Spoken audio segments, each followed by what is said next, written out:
What is good, TPA podcast? It's your boy Big Holly. We are back again, and we have a return guest. Go ahead and introduce yourself. What's up, y'all? It's Tione Jones. You know what's going on. Last time it was an epic one. Yeah, facts. You had some story times. The TikTok was in there trying to fry you, boy. Boy, what? I'm still getting flamed for that shit today. For real? Yeah. Like that video, it's on Instagram, and bro, I get comments on that to this day still. Like, still, folks are saying, "Oh, he's stupid. You don't realize that they raped." I'm like, shit. First of all, let's clarify this right now. Okay. She did not get raped. I'm gonna tell y'all right now. Look. Okay. The next day, she told me, "You should be more mad at them than me." And then I asked her, like a few weeks, months later, before me and her got into the relationship, I was like, "Do you have any regrets?" She said no. And I was like, "So you don't regret what happened?" She said no. I was like, "Bet." And then y'all got into a relationship? Yeah. You're wild. I had to get it back in blood, though. So, oh, yeah, for sure. You know me. You know, I shouldn't But we got to start this episode off with happy belated Father's Day. You know what I'm saying? How's it feel? How's it feel? Yo. It feels good. It feels good. It feels good. Do those jokes like bother you? No, it don't bother me. It don't bother me. Because, I mean, shit, at this point, you know, the relationship I'm in, she does have a child. Mm-hmm. And, you know, that's like my kid now. So I look at him like he's my own. You know, there might be a official Baby Jones coming in the near future. Yeah, listen to that Drake album. You going crazy. Nah, not to that. The Chris Brown album. Oh, I ain't hear that. Yeah, that's the one to make a baby. For real? Yeah, that's the one. That's crazy. He brought R&B back with that. For real. I'm out here. I'm not trying to link with no, bro. I'm like on the cusp of like my future right now. I'm just not trying to tie in with nobody crazy. No, like you got a lot of big things going for you, and just I feel like bringing somebody into the mix of that, they might either get overwhelmed or they might be in it for the wrong thing. So. I'm not going to even say there's a couple of raw prospects, but like there's people around. I'm like, you might fit into my life. You know what I'm saying? Okay, that's what's up though. But yeah, some of them they just don't like. I know they could never like date. I don't consider myself an entertainer. I mean, I feel like a regular person, bro. I'm a regular ass dude. If you keep it that way, you're gonna go so much further, bro. You're already doing your thing now. Like last time I was on here, the podcast didn't have as many subscribers. Like it was new still. Yeah, we had under 100 last time. Now came. You up? Yeah, for sure. Getting paid now. You up? So this your what? Second or third page with? This is my third monetized page. I'm about to have 4 after I cook this one YouTuber. I'm trying to be like you when I grow up, bro. Hey, look, you can though. You can. It's not hard. Like, and I built this so I could give other people a pathway to be able to do it. And see, that's real, bro. Because a lot of people, they get the sauce and don't want to share it. Like, just imagine if we all came together and was like, you know, I'm gonna help you get big, and then once you get big, you help the next person, and blah blah blah, and so on and so forth, bro. Life would be so much different, and there's so much money to go around. Yeah, like that's. I hate to say this. That's what's wrong with black people. We don't like to help each other. But I mean, that's wrong with everybody. Yeah. But it's worse for us because we got that crabs in a bucket mentality. But what you doing the right thing, and that's what I be trying to do, bro. But it's just with my schedule, I get so caught up in just regular work and trying to like, because I work nights, so trying to work nights and manage sleeping and a relationship and all that. I gotta figure out like what's gonna work for me. Is this like your first like real job of your life? Nah, I've had a job since I was probably like 15. Worked at McDonald's, Auntie Anne's. Well, I mean like official, like 40 hours, like paid time off, health insurance. That's what I mean. Oh yeah. It's my first big boy job, fresh out of school. How old were you when you got that? 21. 21. 20. Well, I got it at 20. And I turned 21 my first. Well, no, I was already 21. So yeah, I got it 21. I got the job. I secured it like my last semester in school. Yeah. So like before the semester started, I had the job already. Yeah. I was like a manager at Dillard's, bro, at like 17. Damn. And that taught me everything. That's when I said, I'm not doing this. Bro, I'm trying to get like that. And don't get me wrong, I mean, work is cool for some people. Yeah. You know, but I just feel like I'm one of the people that shouldn't be. This is going to sound crazy, but I feel like I'm better than working. Than working, like a regular job. Yeah, some people create so others can benefit off that though. Like Jeff Bezos, he had a thing where he was like, people talk about Amazon is worth $870 billion, and I own 18% of that, which was like 160 or 150 million or billion dollars. And he said, I've generated over $650 million worth of revenue for other families, but nobody gives him credit for that. Right? That's why I tell people who be online, like, eat the rich. Like, first of all, like, the rich worked hard as hell to get to where they at. Exactly. A lot of them did. And like, when you go back and look at some of them stories and like really look into like where these folks are now compared to where they were, them dudes was working like slaves to get to the point. And like, I saw a video the other day, they was like, you work a 40-hour job now and you get 48 hours of free time. But when you're an entrepreneur, you don't get that 48 hours. Facts. You working every single day. Like, you still working, bro. What? You definitely still working. I wake up working, boy. So it's just like working. People get that misconstrued a lot, because it's like, it doesn't seem like it's work, because on the outside looking in, it's like, damn, you're doing YouTube and you're doing what you want to do, but it's still work. Facts. Because there's some days you probably wake up like, bro, I don't want to do none of this. And like, I could have built a platform. That's what a lot of people get misconstrued too. The original way I built my platform, I could have ate and left everybody behind. But like, I chose not to do that. Like, I seen like I was up. Like, I was nigga. Like, damn. But I chose like, this isn't fun because like my niggas don't got bread. Right. Like, so nigga, I found a way to fit everybody into the thing. Now some people fell off, right? Because some people was like there for the wrong reasons. The wrong reasons. You know what I'm saying? But that's why the dips are good in life, because you get to see who like, you was just on the roller coaster for the up. You know what I'm saying? Type shit. And see, that's what a lot of people forget. They think, they look at you now and be like, damn, he went straight to the top, but they don't realize the nights where you're like, man, this shit is terrible, or probably times where you wasn't really having it like that. So, I commend you, bro. Like, I literally watched you. You told me I'm finna get this page to this many subscribers, and you either there or almost there. I passed that. That was the paid threshold, so I passed that. Damn, because you did that in like 4 months. That's crazy. I think you said you want to do it in 6. So type shit. That's crazy. But that's what I'm saying. Everybody gonna eat. Like, I have ideas that are gonna be able to like everybody who wants to be a creator, like, is going to be able to use this platform to make money, like, in the future. Put me on, nigga. I'm trying to get on. Bro, listen. While I see some of the bags like my homies be getting now, I'm like, I say we lit. And I ain't gonna lie, I seen the whole gang that be with you. Facts, bro. They doing their thing. And it's just like, damn, like, it's like the like RDC World. That nigga Mark was like, bro, I'm taking all my niggas with me. Facts. And that's real. Y'all some Adam Sandler ass niggas, man. But nah, like, I want to start doing like, I don't want to give too much. I want to start doing shows and stuff like on the channel. You know what I'm saying? I'm gonna put rappers on with this platform. It's gonna be a lot of stuff that I'm a rapper, right? For real. I seen the other day. I was gonna slide in your DMs and be like, yo, let me hop on the track. What's up? We can make a track whenever. I got a little app. That's how you recorded that one with the app? That's crazy. My rap name, Lil Strap. EP coming soon. Make sure y'all tap into that. That's my alter ego, Lil Strap. LUHSTRAPP. Lil Strap. Now, being from Atlanta, that's a crazy name, right? So, you want to explain the name a little bit? So I was actually doing some skits with. I got some homegirls that got that nickname too. Jesus Christ. Okay. All right. Strap means gun, not. Oh yeah. Okay. All right. Yeah. Strap means gun. Yeah. But yeah, that it really came out of nowhere though. That was off of that was really just like a parody thing. Yeah. But I'm gonna run with it. I'm gonna see what happens. I'm gonna see if I can turn that into a whole page one day, and like start making some songs, like some ignorant ass songs though. Yeah. And who knows? I might be the next Soulja Boy or something. Bro, Soulja Boy a pioneer in the game, no cap. He really is. Soulja Boy's a genius. Yeah. Nobody gives him his flowers. I'm gonna give him his flowers today. Soulja Boy, if you watching this, you are that nigga. You was really the first person to do a lot of shit. Facts. Kiss me through the phone. Everybody on FaceTime. He was doing a lot of Damn.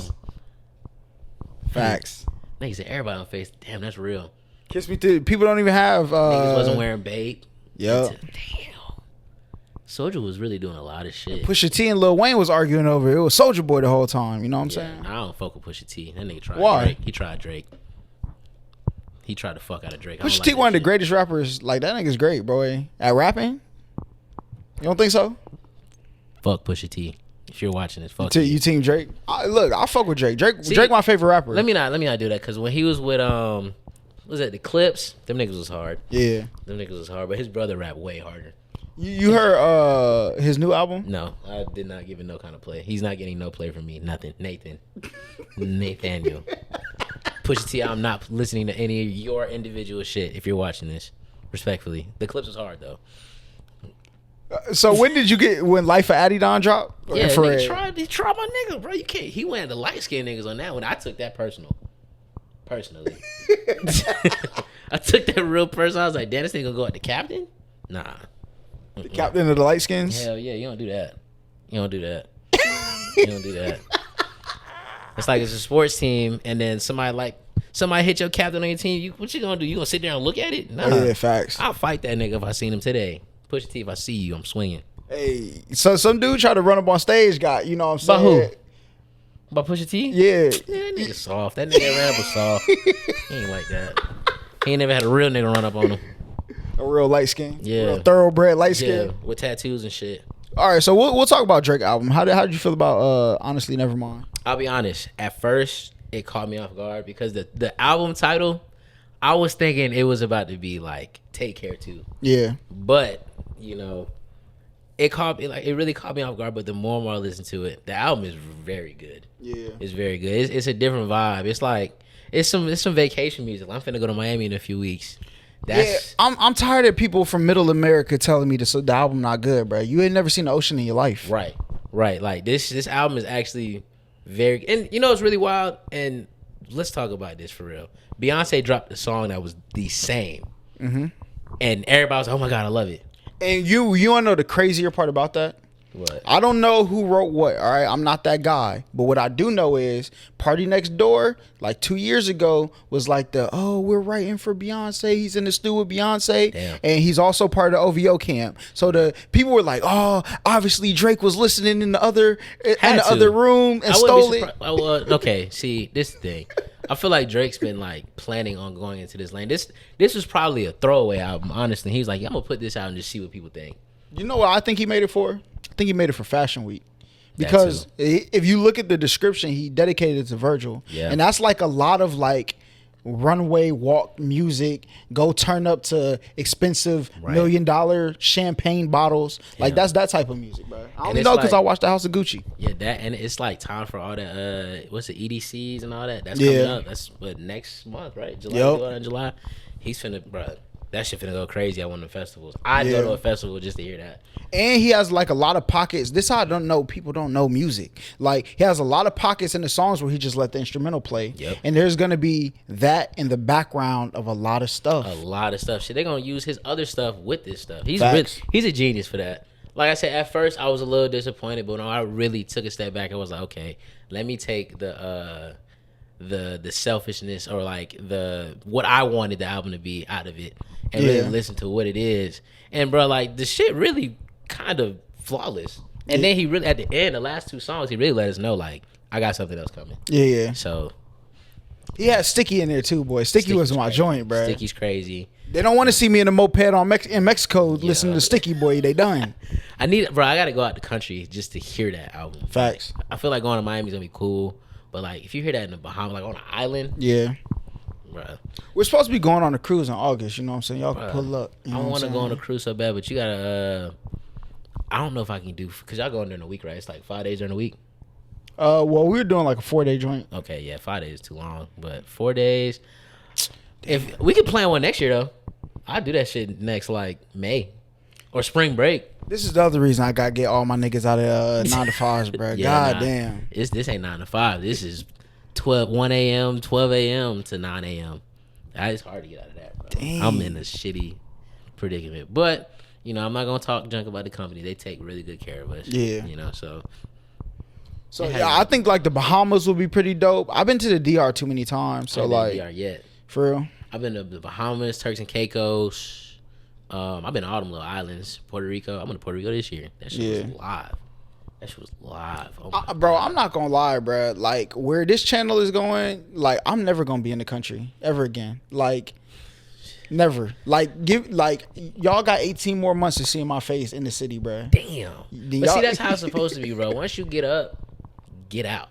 Get up and get out and go see the world. Go do stuff. Like Atlanta ain't it no more. I'm trying sorry. to travel the world and take shrooms with a shorty, nigga. That's my life. I'm scared to do that. I heard you can like see your veins and shit in your face when you look in the mirror. I wouldn't say that. Have you experienced shrooms? Mm-hmm. What was your experience? Let's switch it up. I'm gonna interview you. All right, let's go. How was your experience on shrooms? Break it down to me from the beginning to the end. I will say this: you better be prepared to realize that you will realize exactly what the world is, and exactly what the world is that you will never know exactly what it is. That's the truth. Right? Perfect sense. Anything that you believe the world is, that's what it is.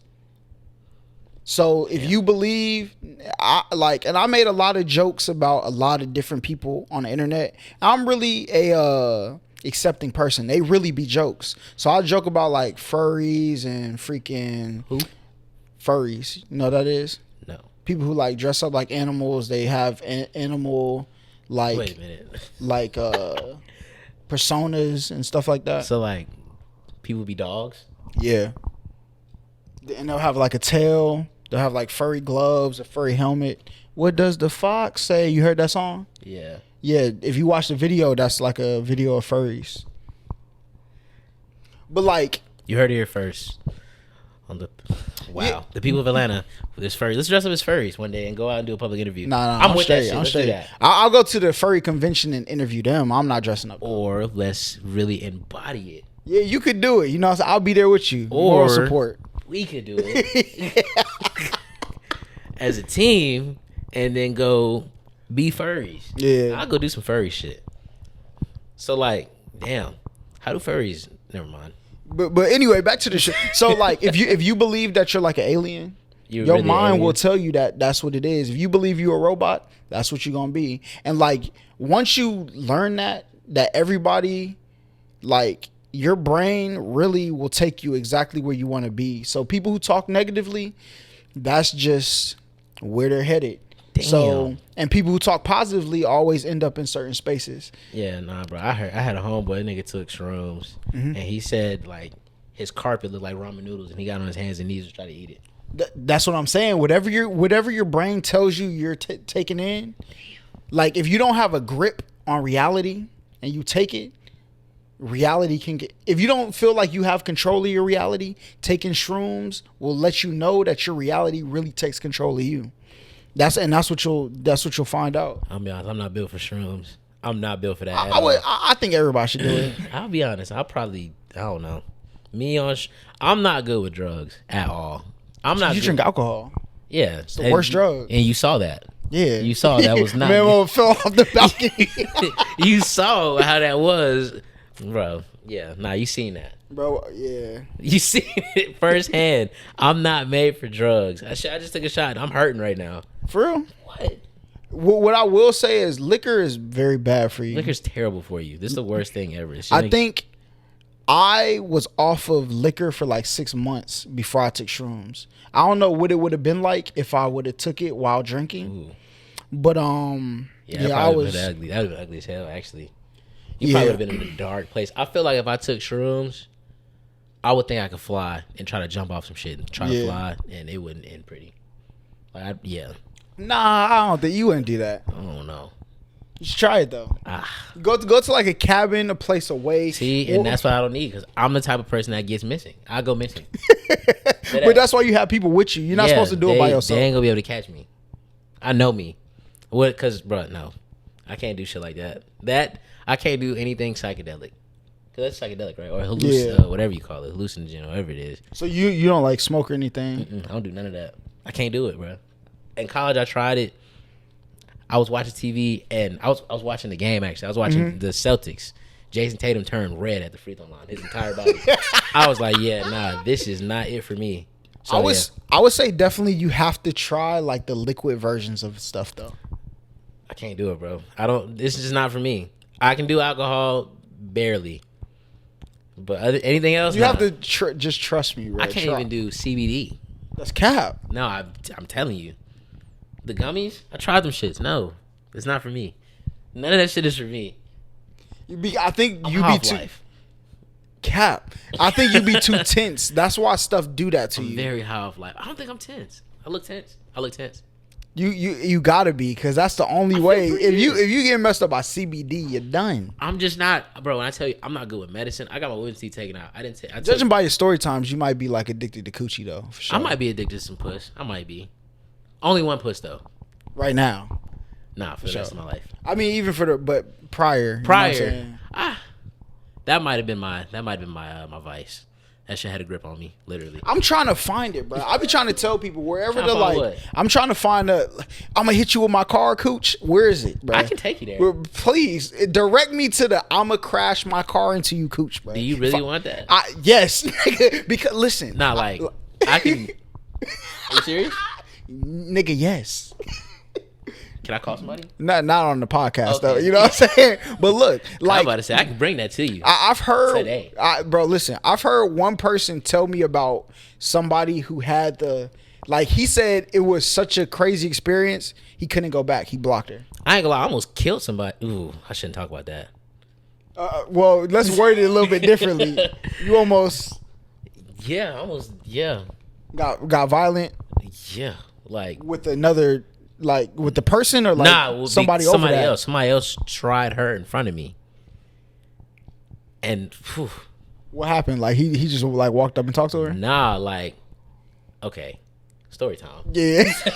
Let's go ahead and double back. There was a girl I was dealing with, and you know, me and her was pretty serious. We were actually really serious. And but we was in an on and off phase, and we was kind of off. But we went somewhere together, and it was my birthday. Actually, yeah, it was my birthday. We went to a party together, and yeah, we was in there. Literally had a great time, if you get what I'm saying. Before we went to the party, walking the party, and some nigga is like looking at her, and like she's looking at him, and I'm like, hold on, what the fuck is this? Like I peeped, and I was like, okay, I'm gonna let it ride for now, and then I walk away for a second. I go talk to one of my homeboys that walked in. I see her over there talking to him, giggling and shit. So I'm like, okay, what are we giggling about? Yeah. I'll go back over there. I'm like, it was funny. Yeah. And then she's like, nothing. And then we turn away, and he's like, I slapped the shit out this nigga. I'm like, what nigga? I'm looking around like, what nigga you finna slap? And I was kind of under the influence. And yeah, nigga started popping some shit. And it was when I was a hothead at one point. And, you know, I had an item on me that would release lead into a person and potentially kill them. Okay. Potentially. Not saying harm them critically. Yeah. Let's say that. Mm-hmm. And I was like, you know what? I'm going to just remove myself from the situation. I walk out. I'm about to go to my car. I'm with one of my homeboys. We're walking out. Nigga busts the door open and says, where you at, bruh? I'm finna whoop your ass. I'm like, whose ass is he talking about? Like, who's talking? I turn around, and it's the nigga that said I would slap the shit out of you. Oh, this nigga don't know I got my shit on me. Yeah. So I'm like, okay. We're gonna do this today. Yeah. And the nigga was a little bit bigger than me. I wasn't the biggest nigga in college. This nigga was a big football playing ass nigga. He was like, bro, what's up? I'm like, nigga, what's up? Over coochie, bro? Fuck that. Fuck that and him. And her. I don't do good with disrespect. I don't give a fuck that they had anything going on. You don't disrespect me. That's also why I don't be like out here like in the mix with girls. Cause like, can't do it. I'm not good with disrespect. You disrespect me, you're gonna get disrespected. And I don't necessarily think it's disrespectful if you talk to somebody. I'm a very chill person. Like I'm a realist, all right? Like you gonna have friends that I don't know. You know what I'm saying? But if we're a thing, like there has to be boundaries set. And this so happened to be a friend that she was fucking. Oh. Yeah. Found that out later on that night. Like while y'all were together? Oh yeah. Found that out later on that night. I was like, oh. Okay. I should have shot his ass. No, you shouldn't. Why would you go to? Why would you go to jail? No. It was the principal, and no, it's not. The principal is her fault. In the moment, I was like, this nigga really tried me in a party full of people. I don't do good with disrespect. You don't disrespect anybody with the last name Jones. You don't do it. You don't fucking do it. And this nigga did it in public, and I'm like, oh, we can get disrespectful. Yeah. We can get real disrespectful. I will violate you in front of all these people and I didn't care. I was. See, I don't want no coochie that's gonna put me in that type of danger. But see, yeah, it was definitely good though. Shout out to you if you know who you are. Your shit was. Ooh, I can't say that. Fire. I can't say that. Can you cut this? Cut that. Nah. My girl might see that. There's only one piece of cooch that I indulge in that I love so much. The other one, you lost your love for the other one. Yes, I lost it. But boy. Cap. Anyway, but like I be hearing people's stories of like stuff like that. Like if I was in a place, I think so fast. Like my way consequence, you know what I'm saying, reaction in a moment is so quick. And see, I'm like that now. Before, nah. Damn. You better than me. Like, bruh, if I was with a girl and she did that, you dead. Cause now, like, first of all, literally, to me for sure. No, like literally, like. No, she's not dead. Oh, okay. Cause I don't care. I care about my well being the most. So I'm not gonna do nothing to you or him. I'm straight. Okay, so hypothetically, say you're married, right? Yeah. You walk in your house. There's a man busting your wife's back in your bed. What are you doing? Hey, yo, court about to be easy layups, nigga. Okay, you better than me. Because in that moment, bro, I don't know what I would do. I would probably snap and black out. Like, unless somebody, like, hits me in my face. Yeah. Like, that is the only thing. That's, like, my one trigger. Or spit on me. Or spit on me. Anything that has to do with my face. There's nothing I can see or you can do to me outside of bodily harm. That's, like I said, I'm going to think, like, this relationship's dead. And I will, like, you could ask girls that I used to talk to. Saying, but when you're really invested into them, when you put your all into it. Ask the girls who I dated the day that we broke up. I said, it was like this. All right. And anybody who knew me in high school or any of my relationships, they knew I was invested. But when that day came, once you cut me, I know what the pain feel like. I'm straight. I know. Nah, you better than me because I get hurt. I'm gonna be like, why are you doing this? I'm trying to figure out why you did it, how you did it, what made you do it. I'm one of them people. I need to get to the bottom of this because, once again, this gonna sound crazy, but I can't believe anybody would do anything wrong to me. As a woman, you gonna do me wrong? That shit crazy. But you was out in the streets too, right? I was only in the streets because I got forced to be in the streets. Okay, that's the issue. I was placed out there non-voluntarily. I didn't volunteer to go to the streets. I was put there. Yeah. And as a result of being put there, I did the things that I did to make them feel what I felt. Yeah. And, was I wrong? Yes. Do I regret it? No. Would I do it again? Maybe. Nah. To the person, yes. To now, nah. But back then, honestly, if I could go back, I would approach it different. I probably would just left the situation. That's what I should have did. Like, I did have one neck doctor, and if I would have walked in on her, I probably still, because I wasn't invested in her. I was invested in the nectaroni. So, like, nothing's worse than losing your favorite neck doctor. I only had one great neck doctor in my life. Oh, man. If there was a way that I could make sure she didn't see this, boy, I would tell you some shit. I mean, it's old. It's all old. Yeah. Bro, I've had a throat beast, throat monster, throat goat, and a throat demon.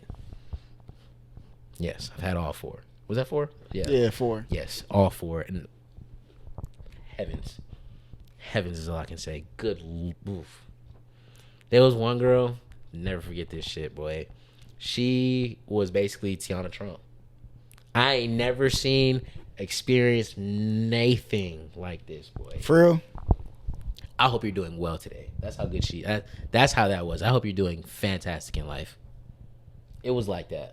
That shit was wherever that's at. Well, see, and like I never knew how like she was different. I never knew how like oblivious I was to like girls trying me until like recently, when I actually like was out of a relationship and like pay more. When I took shrooms, that's when I knew. I was like, yo, y'all really be trying, but I don't be noticing because I just be like focused on what I got going on. But see, it's a good thing and a bad thing. Cause like it's not even a bad thing. You got your blinders on because you have an end goal you're trying to achieve. Mm-hmm. But on the way, it's okay to hit a little pothole. Oh yeah, for sure. Well, no, see, I just need I need a girl that's gonna be locked in. If you're willing to do what it takes to like be in my line of sight, like you're not gonna have to worry about much. So for are sure. you not having any fun? Are you having your fun? You can say it. This is a safe space. What do you mean? What I said. What do you mean? Are you not, like if a girl? I'll put it like this. Are you experiencing the nectaroni on a? Because I'm consistently no. Like because like one, I don't want to invite people into my crib because then people invite them here. I'm not going to you though. That's like real. That's the thing. I have shit to do. That's real. So, that's real. But here's the thing. I will tell any lady who wants the roadmap. Look, when you are with me, you have that time right there to get it done. All right. Like if that's what you want, then just say it.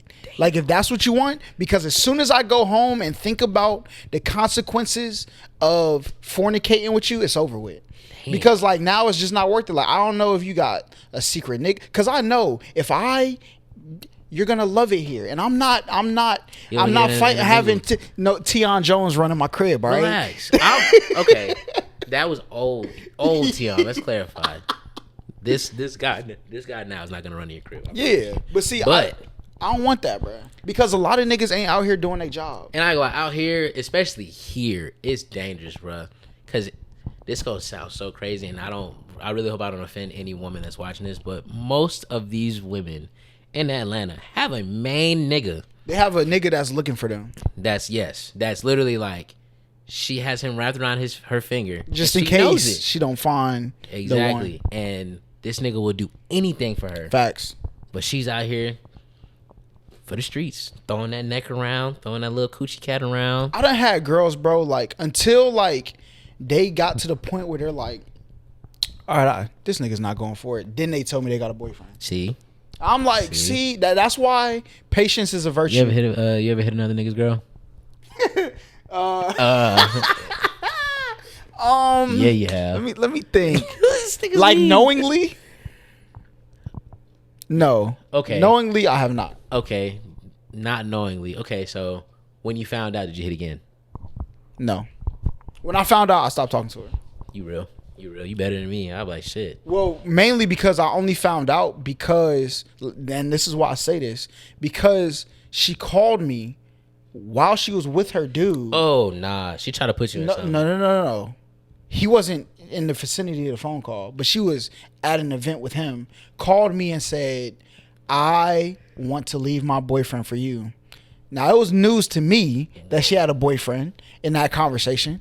So I was like, no, why would you do that? And if you're going to do that to him, what do you think I think you about to do to me? Like, you're done. Man. The game is so cold. Yeah, bro. I done seen some frigid days, boy. I ain't gonna lie. Atlanta is very cold. I know, bruh, the amount of close friends that I'm in, knowing that these girls have niggas, and the shit that I be seeing, bro. Bruh, it just makes no sense. I can have like a DM conversation with somebody one time, and like not even like a real conversation, like a back and forth, like about something I may have put on my story or they put on their story, 6 messages. Next thing you know, a couple days later, I'm in the close friends. I'm just like, what's the parameters to get into a girl's close? Ladies, in the comments, can you please explain that to us? Like, what makes you say, I'm going to put this nigga in my close friends? Because a lot of the stuff that I see in a girl's close friends really is like, what? Y'all, I'm going to say it. It's one girl, bro. Shit. Should I do this to her? This is my nigga, though. Nah, but I'm in her close friends, right? And one time, fuck. Shit. I cannot tell. No, I can't tell this story on the podcast. I can tell part of it. I'll tell you the rest off the podcast. That's a bet. Okay. So she be putting on her close friends like, what she's looking for, right? I need a man. I need a boyfriend, right? Blah blah blah. And then at the end of that succession of I need a boyfriend, she'll post her nigga. She'll post a nigga, right? But so one day I put the crying emoji like, yo, you're wildin'. Fuck. So when I seen that, fucking she was like, "What? I can't want a boyfriend too?" But then I put out this clip of on my Instagram or TikTok where I was like, these girls be dangerous. They be having niggas, but like they'll hold it close to the. I put that clip out and she laughed at it. Wait, because like you're one of them. Like, damn, yeah, bro, man, it's dangerous out here. This got to be the most dangerous place to live right now when it comes to like the whole. Because everybody outside here, bro. Everybody's outside. I don't know what's worse. Because Houston is bad. You been to Houston? Yeah. No, New York is. Oh no, I can only imagine New York. Bro, New York. I seen a dude outside of the building on 3 different dates in one day. That's a real nigga. I'm like, he got bread. What? He's on 3 different dates. He got some money. Damn. I seen that. I said, yo, nah, I'm straight, bro. I've gone on 2 dates in a day before. You ever smashed 2 girls in? What's the closest proximity you ever smashed 2 girls? I mean, but not if not at the same time. 2 hours. Yeah, 2 hours. I wasn't proud of that. That's crazy. It's very insane. Did you shower the meat before? Absolutely. Okay. Absolutely. That's disrespectful. That's disrespectful if I don't shower. Damn. That's crazy. 2 hours, man. Damn. That's nuts. Like, how did that happen? It was Valentine's Day. Whoa. And I had a girlfriend at the time, but I had like a side girl. Bruh. And like she had a boyfriend, but she kept trying to. Why do y'all do that, bro? Who? Why do people do that? Like, you got somebody. Why can't y'all just leave each other alone? Because the shit's so fun, bro. I'm not gonna lie to you. I'm gonna say what everybody's not gonna say. Living that life is fun. That shit was so fun. It's not fun now, but back then when I was like 18, 19, and that shit was so fun. Just that's like, why you be drinking like it's that. Like though, it's bro. like damn, I'm finna get caught. Ooh, it's like ooh, I might get caught today, but I don't. I live to breathe another day. Like it was the rush of like. It was the rush. I think that's what it is for niggas, bro. Like the rush of knowing, like, damn, I can get caught at any second, but I'm not. But like, let me get back to the story. So Valentine's Day, right? It was I had a little side thing, and boy, she had a boyfriend, but she broke up with him after me and her. We established that look, we're just doing this. We got something that we both got to lose, and we're here with each other. So let's just have our fun, kick shit or whatever. And then boom, go back home respectfully. Yeah. So one day she was like, "Can I borrow your key? I need to do something in your room. I need to get something out of your room." I was like, "Okay, cool." Let her do that, right? Go in my room. It's set up for Valentine's Day. She has streamers from the fan. The second girl? The second girl. She has streamers from the fan. She has the 10 things that she loves about me. Holy shit. Hearts and shit and chocolate on my bed. Rose petals on the floor. All kinds of stuff. Card. I was like, damn, this shit is so nice. Went stupid. I had to show her some love for that. She leaves.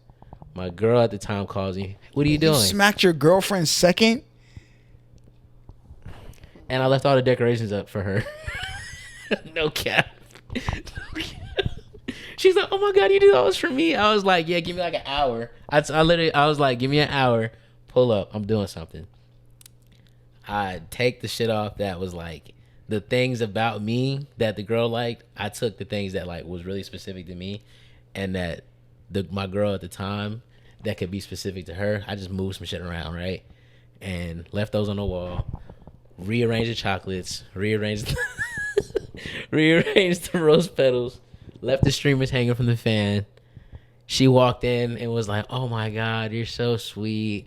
Bought me some Valentine's shit. I think she bought me a video game or something. Something like that. Listen, your soul will never rest. Maybe, bro, you gotta take shrooms, bro. Cause like the parts of your mind you are going to explore because of the things that you did, boy. Bro, when I going tell to be you, crazy. She was so happy. She's like, "You did all this for me." I was like, "Of course, only you." Did you change like the sheets? I ain't had time for that. I had an hour. It'll look funny. She's like, "Why you watching the sheets again?" So, I mean, with her, I wasn't on the bed with the girl. I just had her over the bed.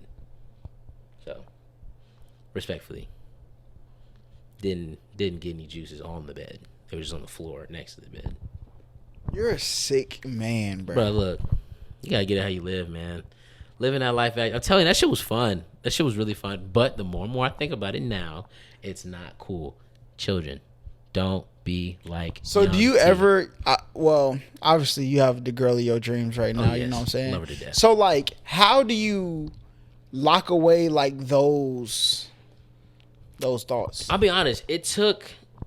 Well, I mean, to be honest, like with her, it's just those thoughts don't really come to my mind. Like, and I'm so open with her. She knows all this shit, and she's like, I know who you used to be, and seeing who you've become and are becoming is just like an amazing thing. Like shit, even myself, like seeing how I've grown as an individual from that shit. Cause boy, I was wild from like 18 to 22, 23. I was a shitty guy. I was a very bad guy when it came to dealing with women. But it's because I got hurt by one girl. One girl ruined it for a lot of them. And like, and it's sad because there were so many women that. How did you get your heart broken again? Huh? How did that happen? Well, no, was it like a cheating? It was the story. The two dude.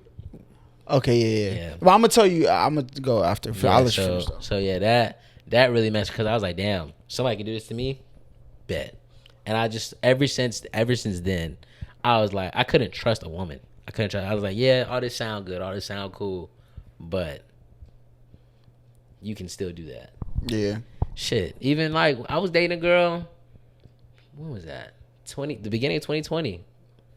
She was on some other shit. She ain't cheat, but she was just really like, I don't know. She was different, like lying. You don't lie to me. Number one, don't lie. Don't ever lie to me. Facts. Because I used to be the best liar on the planet. And that shit in there somewhere still. Somewhere. You don't want to lie to me. I'm not the one to lie to. I hurt your feelings. And she was lying to me. Yeah, nah. That one was rough. That one was rough too. But I didn't do her. What she lied to you about? Nigga. Everything.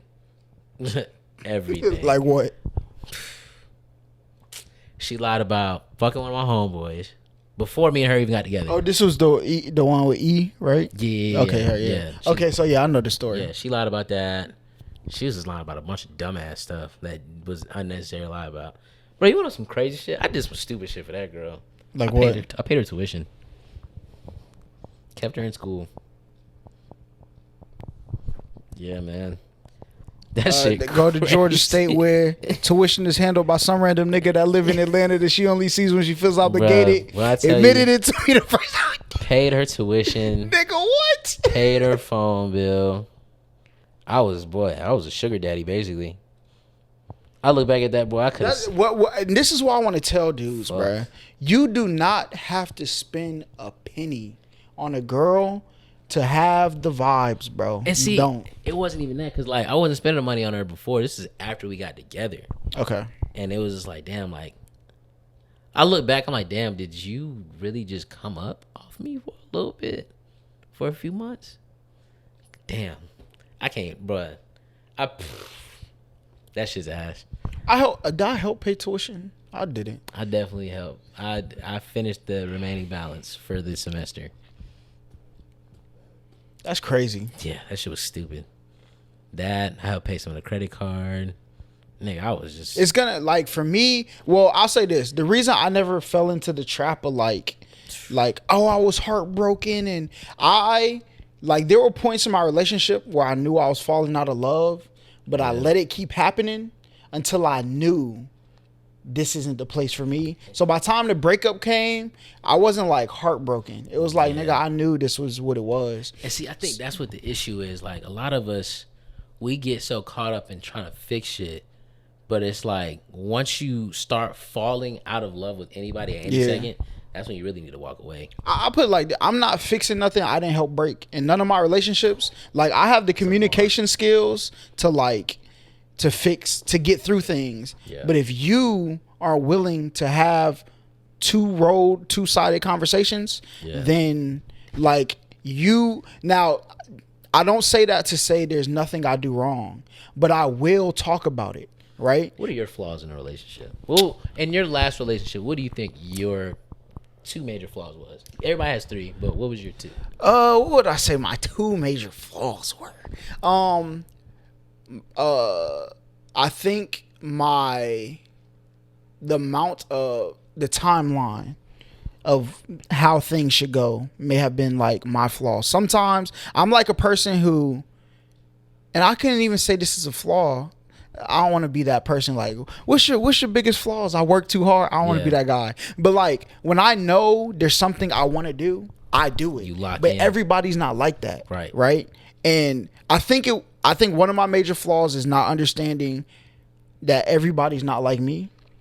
But I feel like I could have fixed that with communication that I didn't have, right? Yeah. Anything with me can be fixed with communication. Any of my friendships, any of my relationships, family memberships, they could have been fixed with communication.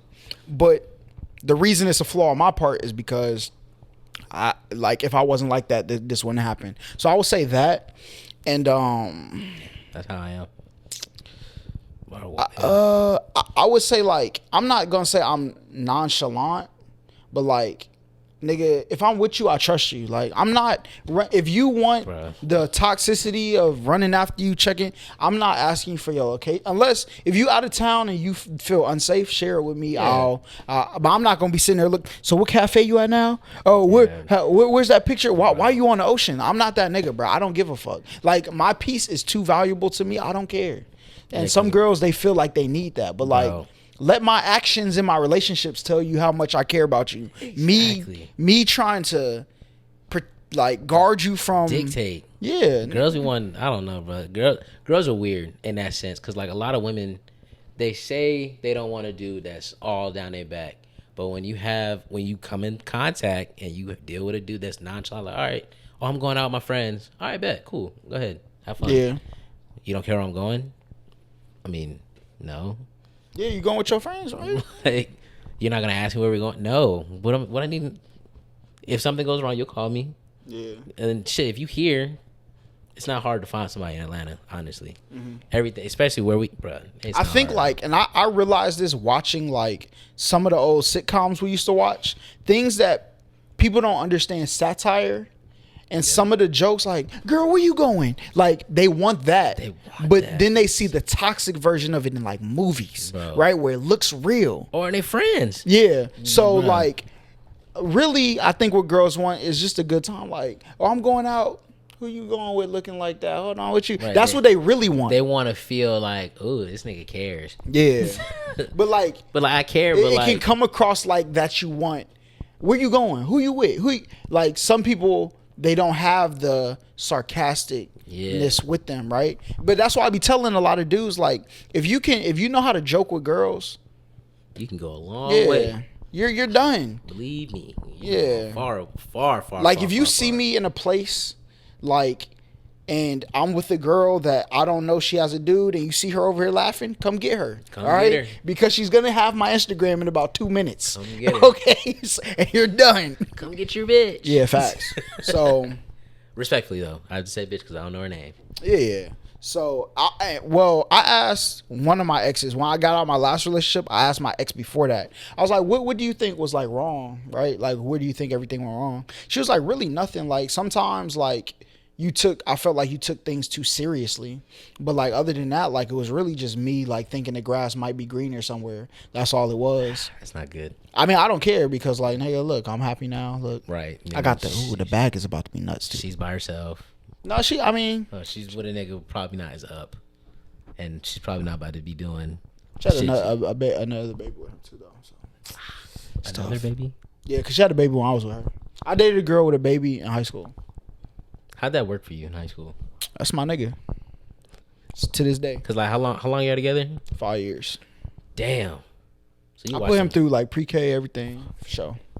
So like, do you still communicate with him? Mm-hmm. Okay, when he want to, I try not to like bother him too much, like cause like he's hitting that age where he's like realizing himself. Yeah. But like in a couple years, he'll be at the point where like conversations could be had. Cause I know he probably wonders like, you were here and you were gone. You disappeared, right? And see, that's the one thing that like was scaring me so much about dealing with a girl with a baby, because it's like I don't want something to go wrong, and then I'm so attached to the kid. Yeah. And it's just, that shit's so But you also scary. got to be able to stand on your shit, though. Like, when you meet somebody else, that's why being a solid nigga, I feel like any girl who really know me, like, if you don't know me, I can't blame you. But if you don't know me, I also won't be in a relationship with you. Yeah. But if you do know me, you know, like, if I say, like, oh, yeah, I'm about to, you know what I'm saying, take him to, like, Sky Zone, I'm not going to link to see his mom to smash on. Like, I don't care about that stuff, taking bro. him. Facts. It's him. Because, like, bro, like, it's different. Because it's like, I don't know. It's different because, like, say you had a dog with a person, or had a dog with a girl, right? Mm-hmm. You have an attachment to that dog, but with a human, that shit's so different, bro. Because, like, shit, we had a situation like that. Me and my roommate, his ex took the dog, and shit, we basically raised the dog, me and him, because he was at our crib. And it's like, damn, he's gone now. That shit sucks. Like, and you start seeing the nigga on the internet, it's like, damn, fuck. But, like, switching that with a human that, you know, you've had, like, you know, you watching them grow up, time to put in, you know, taking them places and stuff like that. It's just like, bro, like, losing that, like, it's literally like you losing your child. In a way. You're literally losing your son. Mm-hmm.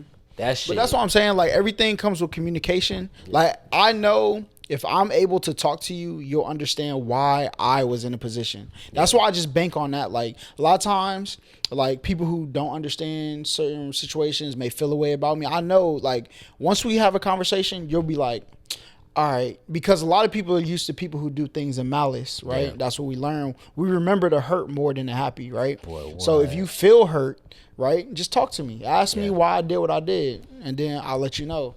Sometimes with, like, some friendships, just know, like, some of the reasons I did was because of something you did, and there's no coming back from that. So I'm sorry.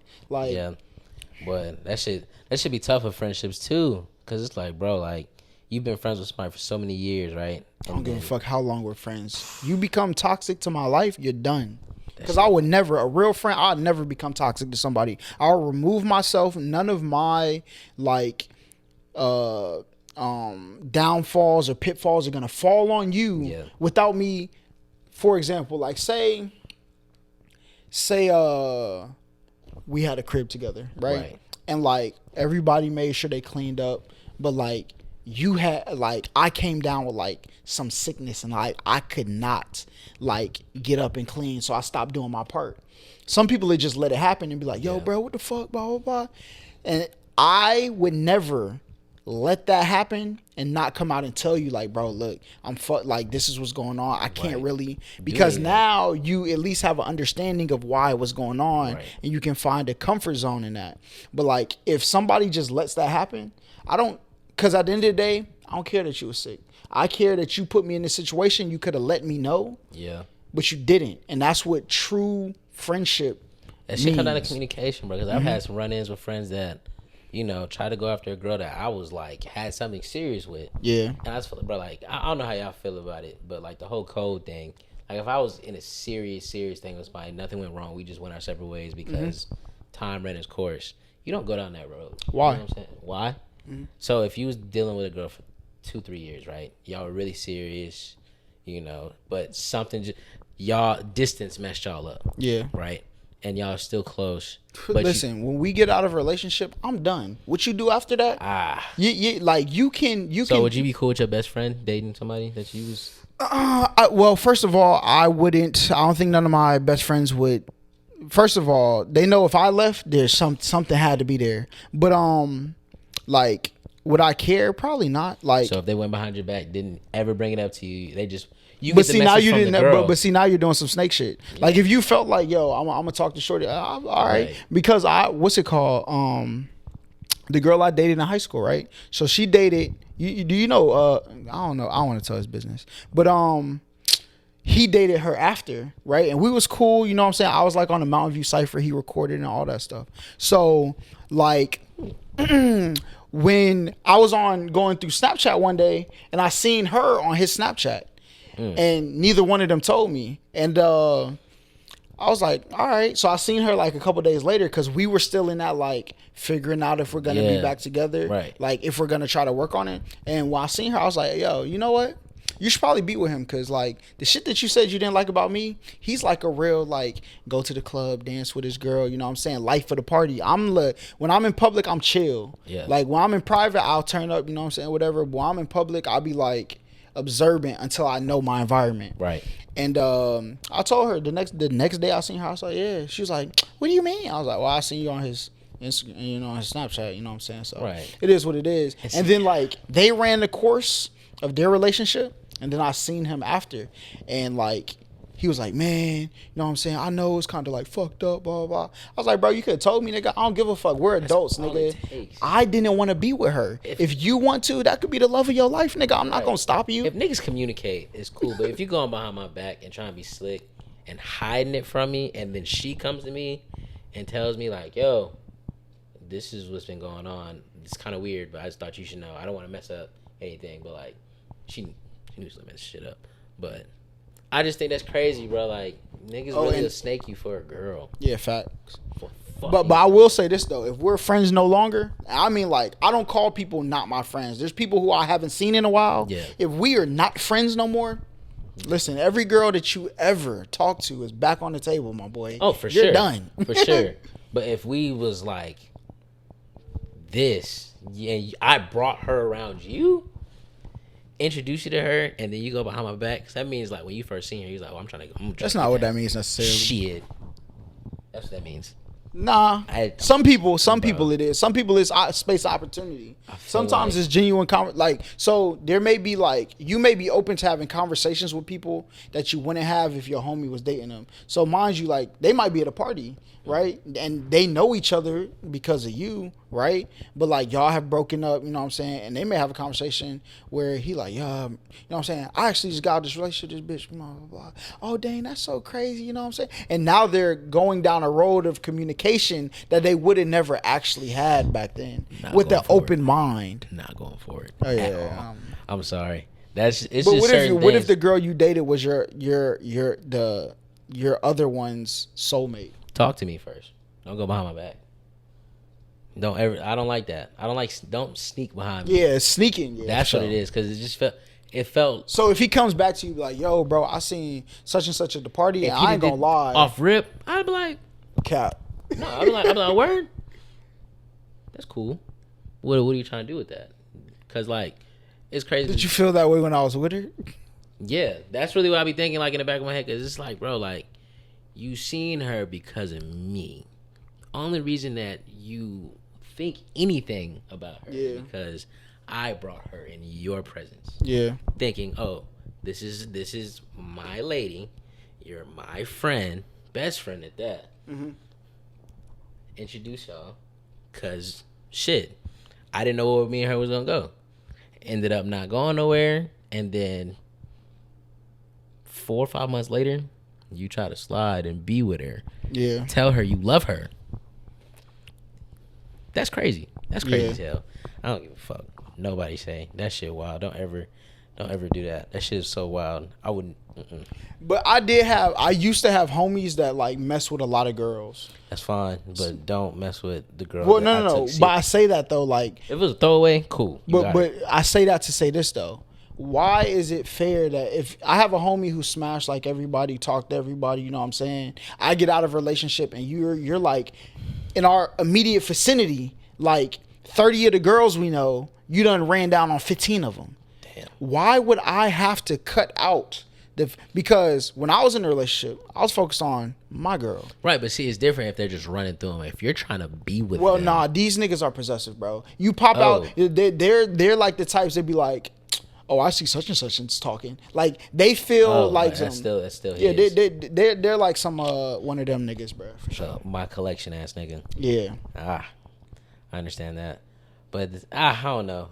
For me, if it's a girl that I was just messing with and had no like real emotional like, if I told the girl I love you and meant it, oh yeah, that's facts. A no go. Don't go down that road at all. Just out of respect for me. Cause like, what if y'all become a thing and start dating and you bringing her around me and I'm in love? I used to be in love with the girl. That's tough for you, my boy. What? That's tough for him. It's tough for everybody in the situation. That's weird. You gonna go get her back? Nah, it's just like them feelings don't always like. In the time that it happened, them feelings didn't go away. I can tell you that now. See, I love myself too much to like. When I figure out you're not the right one for me, right, them feelings are going to die in like a couple months. Like, I give it like 2-3 months before that. Like, even if I look at you, I'll remember the times we had, but like, nigga, that's it. And see, that's the thing. There's so many times, and do you really want to go down that road after I told you everything that I did to said person? I put it like this, that bruh. Shit's gross. Like, getting out of my relationships were a relief. Yeah. So if you get in a relationship with her, nigga, I just imagine the struggles you about to go through. So like, I'm straight. Like, can't do that, bro. The relationship shit. It's just like, if I'd be better off if the nigga was like, I'm just trying to fuck. Okay, cool. Go ahead. Get it out your system. But nah, what if you say I'm trying to fuck? And then next thing you know what I'm saying? You pull up to the crib one day, she in a room in his t-shirt. Okay. Hell nah. I don't want to see it, honestly. I'd probably start distancing myself. Out of sight, out of mind? Yeah, I don't want to see it. Y'all can do whatever y'all want. I just want to see it. Don't bring it. Don't like, I don't want it to be, like, that shit just weird, bro. I don't know. I can't. It's tough for me, personally. If I'm, like, really, really tight with you and, like, you get with a girl that I was literally in love with and express to you and explain to you how I was feeling about her. What do you define as in love? In love, like, I saw a future with them at one point. That's in love to you? Saw a future with them. You spend like, we was basically living together. For real. Spend all the time. You know, communication was out of this world. And just like, you know, I felt like we were connected here. Like, here and here. We had like that connection. And I just felt like. And I will say this too, bruh. I have a lot of homies, bruh. Like, a lot of niggas who look at me like, that's my dog, right? Yeah. When I get out of relationships, what bitches are left for me? There's nobody left. Somebody I know. That's going out of state.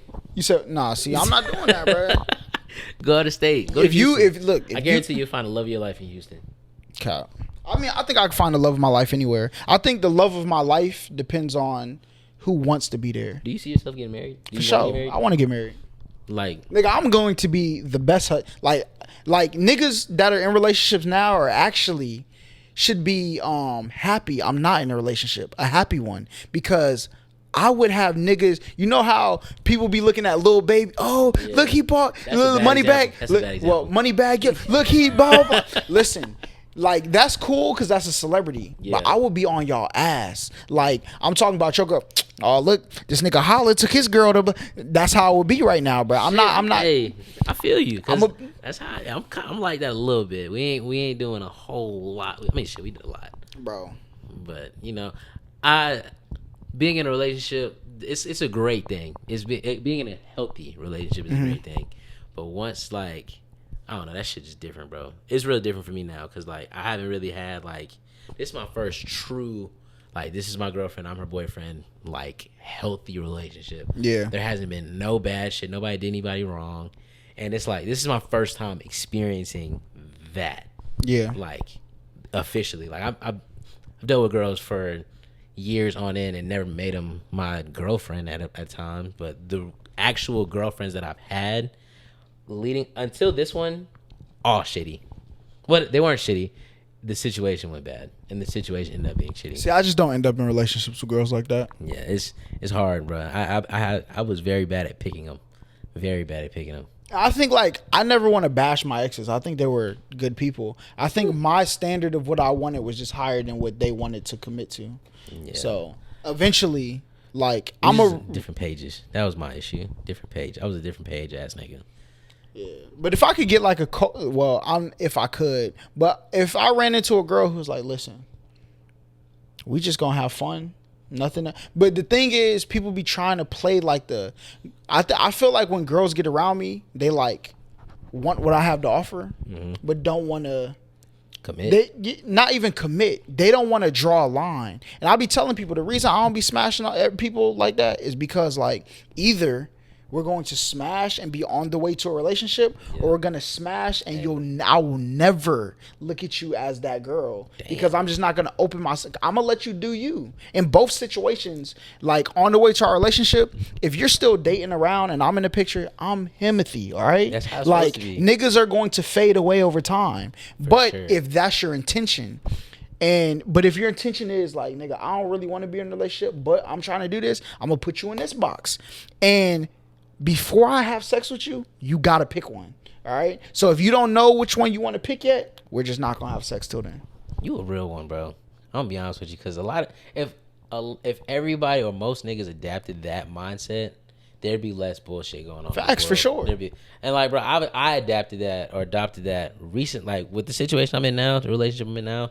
That's how I am. It took me a while before we did anything, and I was like, let's do this the right way, because I feel like when you get intimate too early, you get blinded. Yeah, that shit. The sex will really blind you and make you be like, damn, the sex was this good. Shit, we finna be together. That's like that shit happens to people, bro. Like, I think it's blinded for others. Yeah. I don't think it's really blinded for because like it was blinded for me. That's why I was just kind of like, let me do this the right way. Let me take the time and really like get to relearn you. Because that's your vice. The cooch is your vice. For sure. Yeah, I'll say that. Yeah, but now it's just like I'm glad I went the route that I did with her, because like I didn't really do that with most of the. This shit gonna sound fucked up. Every girl I dated before her, I probably had sex with them within the first like 3-4 days, maybe the first day of meeting. No cap. And see, here's the other thing. I don't care. Like, bro, look. That was my problem.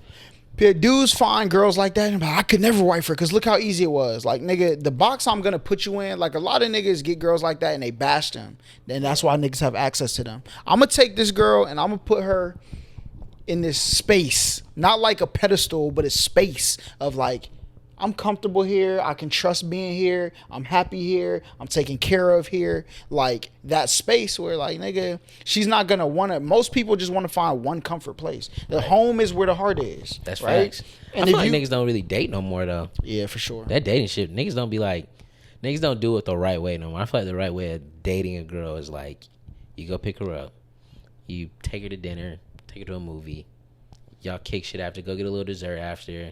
You take her back home. Y'all had a little in the car conversation and all that. You let her get out. Let's do another date this day. I feel like that's how dating should be. Now, let's go to the club. That's what niggas think a date is now. Niggas will take crazy. Niggas will take a girl to the club and put her in a section first date. That's nuts. That shit is sick. That's Atlanta though. Welcome to Atlanta, where the players play. Damn, that's sad. I don't even think you gotta do like movies and the dinner and all. Like, nigga, you can go walk around Piedmont Park, bro. It don't gotta be a movie or like you said. It could be walk around Piedmont Park or do some cool shit. Go to the Beltline. Go look at some shit. Go to Stone Mountain. You know, those are dates.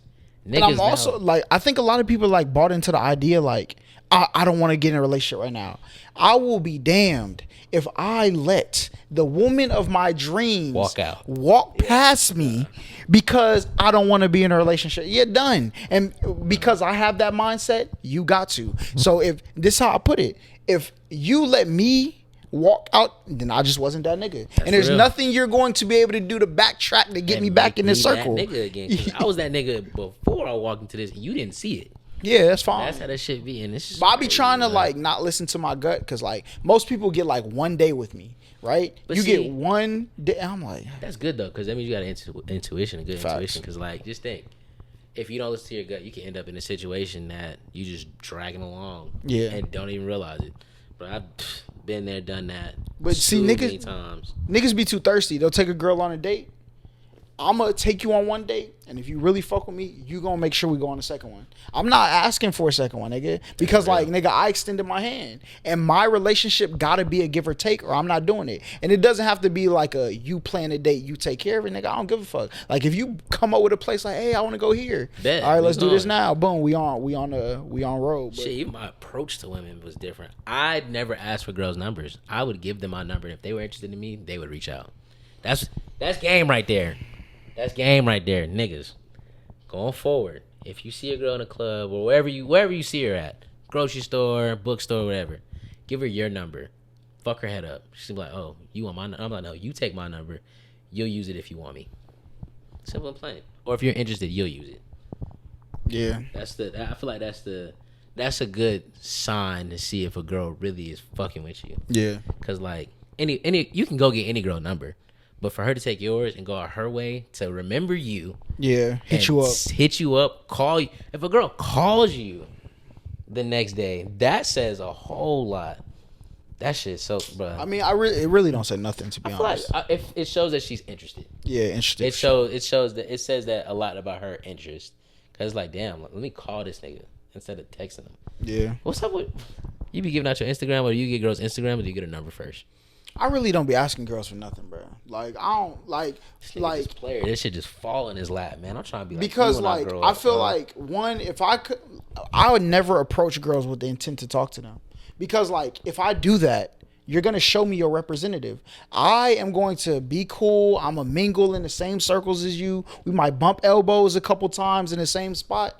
Might have a conversation one time or something like that. And then I'll say, all right, this person seems pretty dope. I'm going to pursue them. Let me hit them up on Instagram, ask them to chill or hang out or some shit. Because now I know you're actually a good person. You player. You got to. It's patience, bro.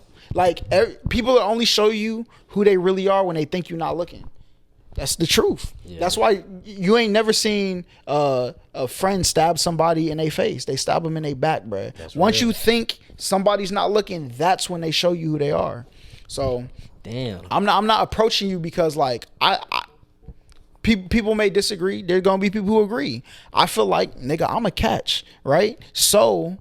If you talk your shit, man. Yeah, if you see me and you talk to me, like,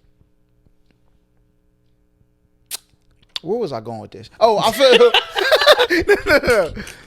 it's just your phone rang and that like thing, but like, oh, I feel like I'm a catch. So if you talk to me, you're going to hide. I don't want to be in a relationship with somebody who hide things from me. Yeah, like I want us to become friends.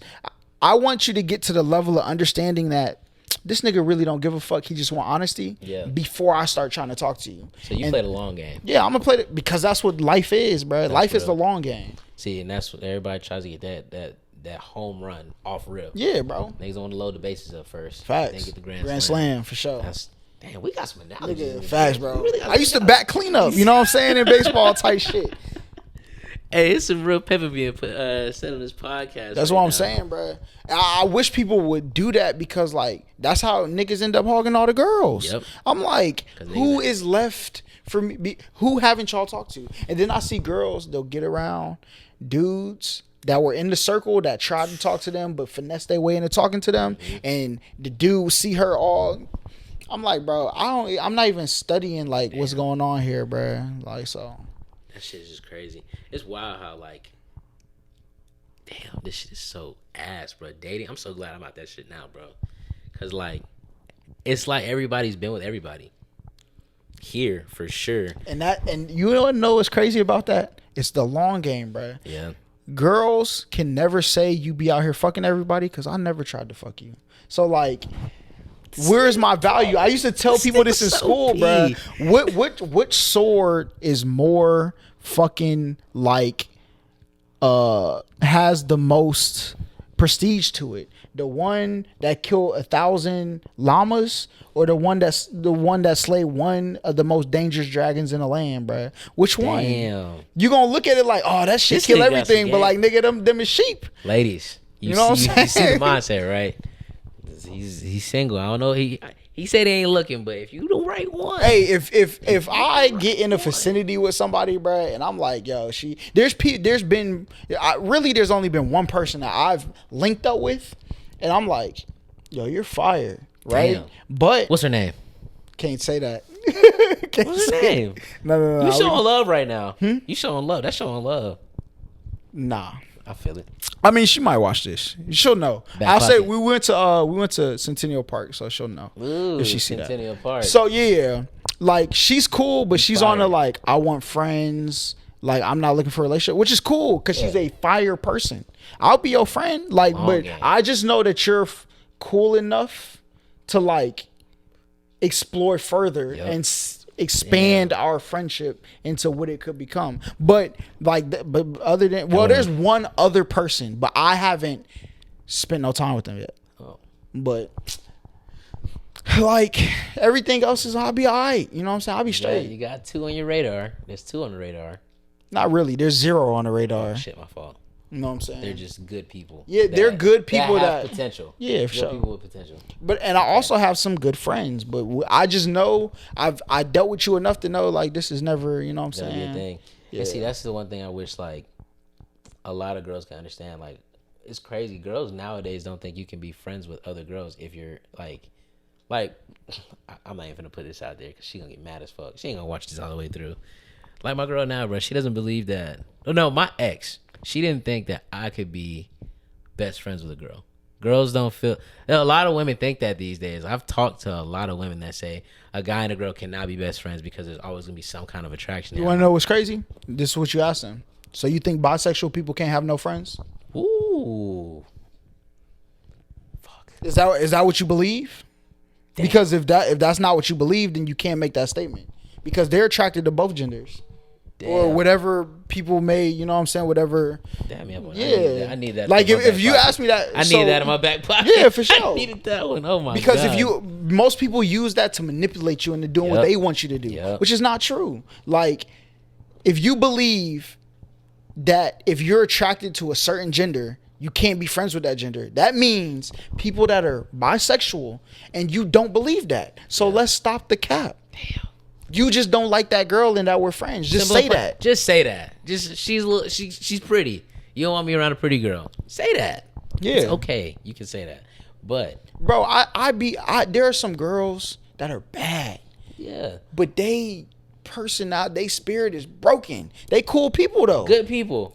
But I wouldn't want them. Like that, and that's the one thing I don't think a lot of girls can understand, because a lot of girls. You want to know why though? Because niggas just be out here fucking. If niggas stop being out here fucking, then it would be easier for the girls who meet me. They know because you done seen me in situations where like, yo, this girl's bad and he ain't even try her. Yeah. Speaking of fucking, got a great segue here. Okay. Abortion, man. What's up with that? These niggas tripping, bro. That shit is crazy. I'm not gonna lie to you, cause I'm kind of bothered by that. I feel like that no man should have any control over what a woman's body like. I'll put it like this: do with her body. That's wild. At the end of the day, should you be forced to choose between life and death based on an activity that 2 people participated in, right? Right. So dudes will say, well, you could just carry it. Like, as much as science has advanced, you can still die giving birth. You can die during pregnancy. Who can tell me I have to go through that? Facts. And why is it that, listen, we can get into it. America, we the biggest ones. We got the biggest, well, we have the most fluent military in the world. So you're telling me that the government can tell all of these people who to kill in the world, but I can't, based on my own personal prerogative, what I can do if you think that's killing, right? So like, and even still, like there's other sides of it too, because I hate to go this way and go a little dark. Yeah. But what if a young girl gets taken advantage of by somebody, right? And she ends up pregnant. Should she have to carry that child? No, but I think that's crazy. The only reason I don't like using those like scenarios is because they're very minuscule in the grand scheme. Yeah. And I try to tell people to make the best arguments to people because they'll have a less chance of being able to negate the stuff, right? Yeah. See, but that argument is valid for me because I know a girl that happened to. And I can just imagine if she had to go through that and have to always see the person that did that to her. Yeah. And a human. That would be wrong for sure. That would be wrong. And it's just like, she might not. Shit. For all my Christians out there who think, you know what I'm saying? Oh, well, the Bible, hear me out. All right. God created Adam and Eve, right? Mm-hmm. Now that's men and women. He gave men the superior power to determine what gets taken out of this world. Yep. And he gave the women the superior power to monitor what comes in this world. That's just how it goes. You can't that is life, right? Yeah. You can't live in this reality where like we're stronger and we get to dictate things based on the power that God gave you. Right. But God gave women that power also. And I feel like that power is, I mean, shit, they both even, but damn, bringing people into the world, that's crazy. You're creating life. Yeah. Like, life is created within you. That is major. We don't have that power. We just have the power to inject it. They literally brew that shit up and push it out. Yeah. And that's just crazy to me. That whole thing is just wild, bro. It's a lot of seeing that. I hope it doesn't get banned here in Georgia. Georgia, yeah. Yeah, and I hope they keep, like, the states that do ban it, I hope the states around them don't ban it. But see, they're trying to, like, prosecute people who cross state lines to go get abortions. What the fuck? That's what I'm saying. Like, you have to know this. Like, people think this just happened. People think, like, and this is why I hate when people use Twitter that don't know. Like, oh, Joe Biden. First, they tried this back in 2018 was the first time. 2017, 2016 was the start. Really was one of the first peaks of what just happened in 2022. But, like, they already started getting abortion clinics shut down. They were, like, going and protesting in cities, getting people put there that would, so when this did come up, it'd be easier for it to pass. And it got easier and easier because people wasn't paying attention. I damn sure wasn't. I ain't gonna lie to you. This shit was news to me today. Yep. I seen that. I was like, what? I was sick when I woke up, boy. It was a lot of shit that just, like, it's been a lot of, like, stuff that the government's been sneaking on niggas lately. Yeah. And it's just like, damn, like, what's really going on? Like, what is this simulation about to turn into? I would say this. If people knew what was going on, you would be too terrified to actually live your life. That's why I think I couldn't be like, I'll never be like I couldn't be in politics, in the mix person. That's why I just need a girl who like to chill. We'll probably have like a little garden type shit. You know what I'm saying? We'll vacation, see the world, nigga. Like, I'm not trying to be stuck in this, like, work, retirement, do everything for society. and then die. Yeah. Because, like, I want to be able, when I get to, like, my 70s, Lord willing, I get to my 70s, 80s, when I look back on my life, I want to be able to be like, damn, I did everything I've always wanted to do. Yeah. And shit, right now, I'm doing that. I've done a lot of shit. Well, you say that until you realize how much more is out there. Oh, bro, I still haven't even gone to Europe yet. That's trying to make that shit happen next year, honestly. If I can make that shit shake, that ticket is up there, nigga. Oh, my God. Mm-hmm. Fuck. That's like a $2,000 ticket. Yeah, facts. I mean, if you go from New York, I heard you can get to, like, it's like, to fly to the UK is like 200, 300, something like that. What? Yeah. But see, it's like that. You got to fly to New York first, then fly there. I mean, shit, New York wasn't that bad. New York, like 170 to fly. But that's because, like, a lot of that city subsidizes the airplane companies. That way they can get all the internet. Bro, when you realize how much money controls everything in the world, like, I'm talking about, like, it's hard to fly to Vegas right now. Well, it's not hard. It's twice the price to fly to Vegas than it is to fly to LA. But that's because LA has the money to say, hey, Delta, cut your prices to come bring their money to us. Cut the price like $150, right? Yeah. That way they can come to LA instead of Vegas and they'll spend all their money here and we'll. I can't even hold you. I missed the pandemic prices, but I was going all over. Oh, yeah, facts. Oh, my God. When 2020 was happening. Really, like, end of 2020, beginning of 2021, I was all over I was on a plane, it felt like every month, just going places. Facts. I went to Vegas for $128, there and back.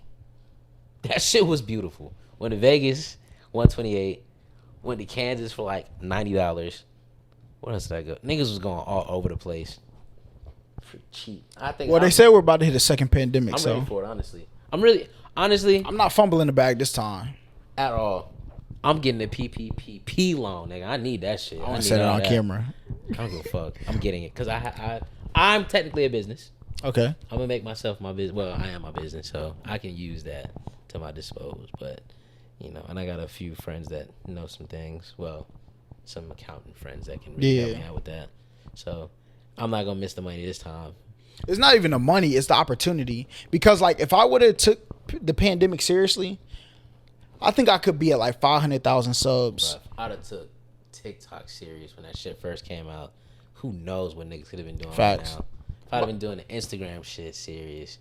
If I could have caught all these trends early and just been on that already, who knows? But see, what would have happened though is like, especially because you're black, is they were gonna let the not black people run rampant. Yeah. But we had to. I'm glad I didn't start then, because I would have never knew what to do exactly. I would have had this big ass page, and then they would have cut my thing because I didn't have something that could keep blowing up, right? Damn. And that's the thing about TikTok. Like, the skits are cool, but like, your skit can be replaced with anybody's skit.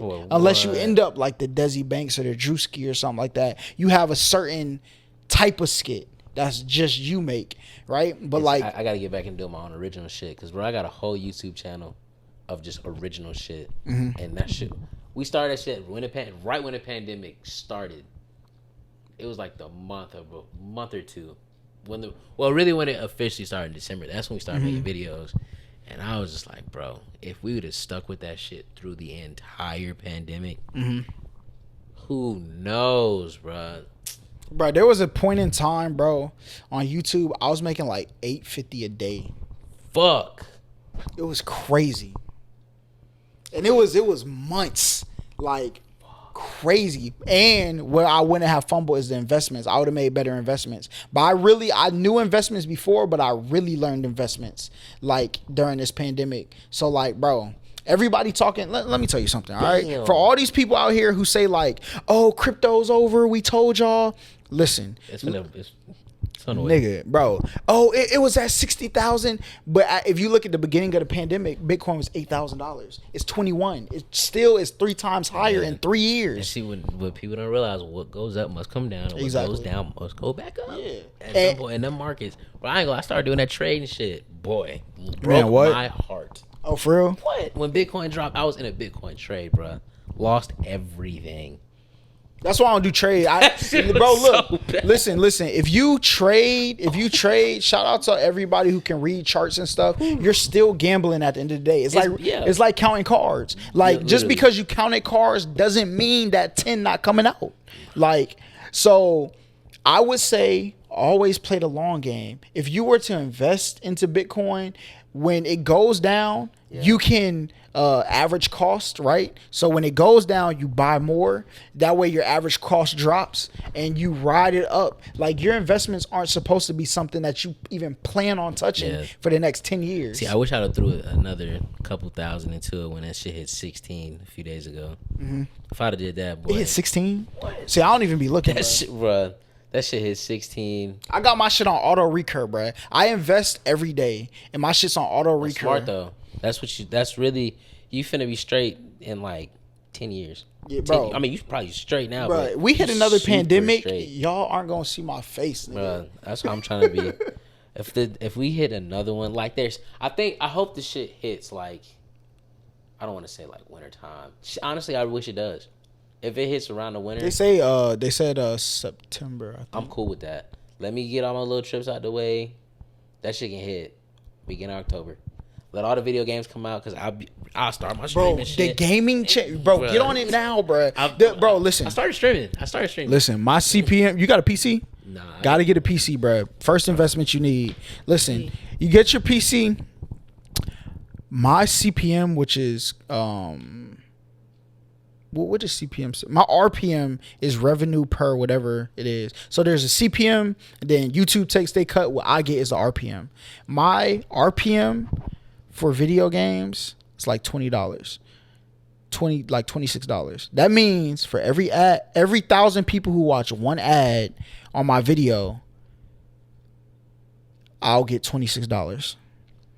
And my videos be having like 17 ads in them. Not because I put them there. YouTube puts them there because they know that's where the bread is. They already sold those advertisers, and my videos be like an hour long, right? So once people start to binge your stuff, right? Oh, you're playing the Quarry, right? Oh, the Quarry's hot right now. Did you fuck with that? Did you play it? Yeah, I didn't put the game videos out though. I beat really it already. For real, bro. Fire. Listen, I've literally this past 2 weeks, I have been formulating because nigga, July, August, September, November, December, them months can change your whole life if you do the right thing. We need to sit down and off camera, bro. Look, like when we get off of this, I found the formula for this channel. I got the routine. That's why I was talking to the girl, right? I was talking to her the other day. I was like, yeah, I'm just experimenting with my routine.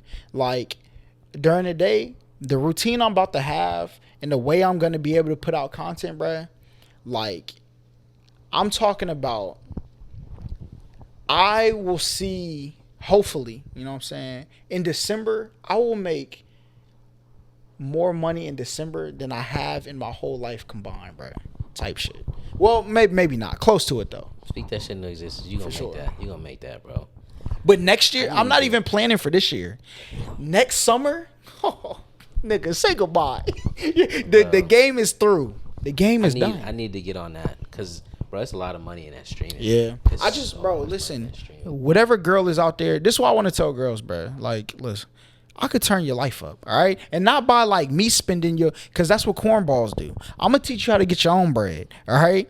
And if I had a girl, right, nigga, what the, bro, we would never want for shit. But I couldn't get no girls that I dated to buy into it. They didn't believe it. It's part of the reason we broke up, because we was just never going to work anyway, because, like, you didn't want to give me enough time to work on my dream separately, and you didn't want to be a part of it. But whatever girl is willing to come over here and, you know what I'm saying, really scroll Instagram while I put everything together and hop in when I need you to and learn how to edit this way, and then you could do it. You know what I'm saying? That way I could work on something else. Nigga, in 3, bro, if I... Let me get the crash course. Let me get the crash course. Fuck the girls right now. Yeah. Let me get the crash course, because, bro, if I can do that and make, bro, if I can make a living, if I can make what I make now off of straight streaming and just YouTube and social media, bro. Yeah, that's why I need me a little pothead, bro. That's all I need. A girl who want to come here, you know what I'm saying? We cook together, we make create content. Yeah, bro. A little pothead, you know what I'm saying? That smoke, be chilling, watch TV, and just locks in when it's time. Yeah, locks in. Hey, look, we gonna lock in on this content. You know what I'm saying? Cut the content off. Smash, get back to the content, go eat, get a little routine for us for a couple years, nigga. We gonna have a fucking $1 million house in a couple years. But if not, I'm gonna do it myself, and it's gonna be way harder to get in there if you wasn't shooting with me in the gym, boy. Oh my god, that shit gonna be crazy. Yeah, bro. But I'm telling y'all, watch this nigga, man. There's a lot of game he just gave out just now, a whole lot of it, bro. And that's not even like this is like this much of the game, bro. Because you can get no details. I need the details, bro. Bro, I'll put people on, bro. Like, you about to move down the street, bro. You could pull up whenever. Like, come to the crib. Shit, yeah. That's really what it is. I haven't been guided. Like, a lot of the shit that like, don't get me wrong, Paul helped me out a lot. Yeah. That nigga helped me out a whole lot. But outside of him just telling me what he went through, this shit was really just me. Bro, you first of all, what you need to do is find out what real fear is, right? A lot of people fear, like, not reaching their goals and all of this other shit. What you need to do is take your ass outside at night. You know what I'm saying? Whether you drink or you fucking smoke or take shrimp, whatever you do it. Go outside in the dark and you will learn what real fear is. Like, our bodies aren't trained to live not in fear.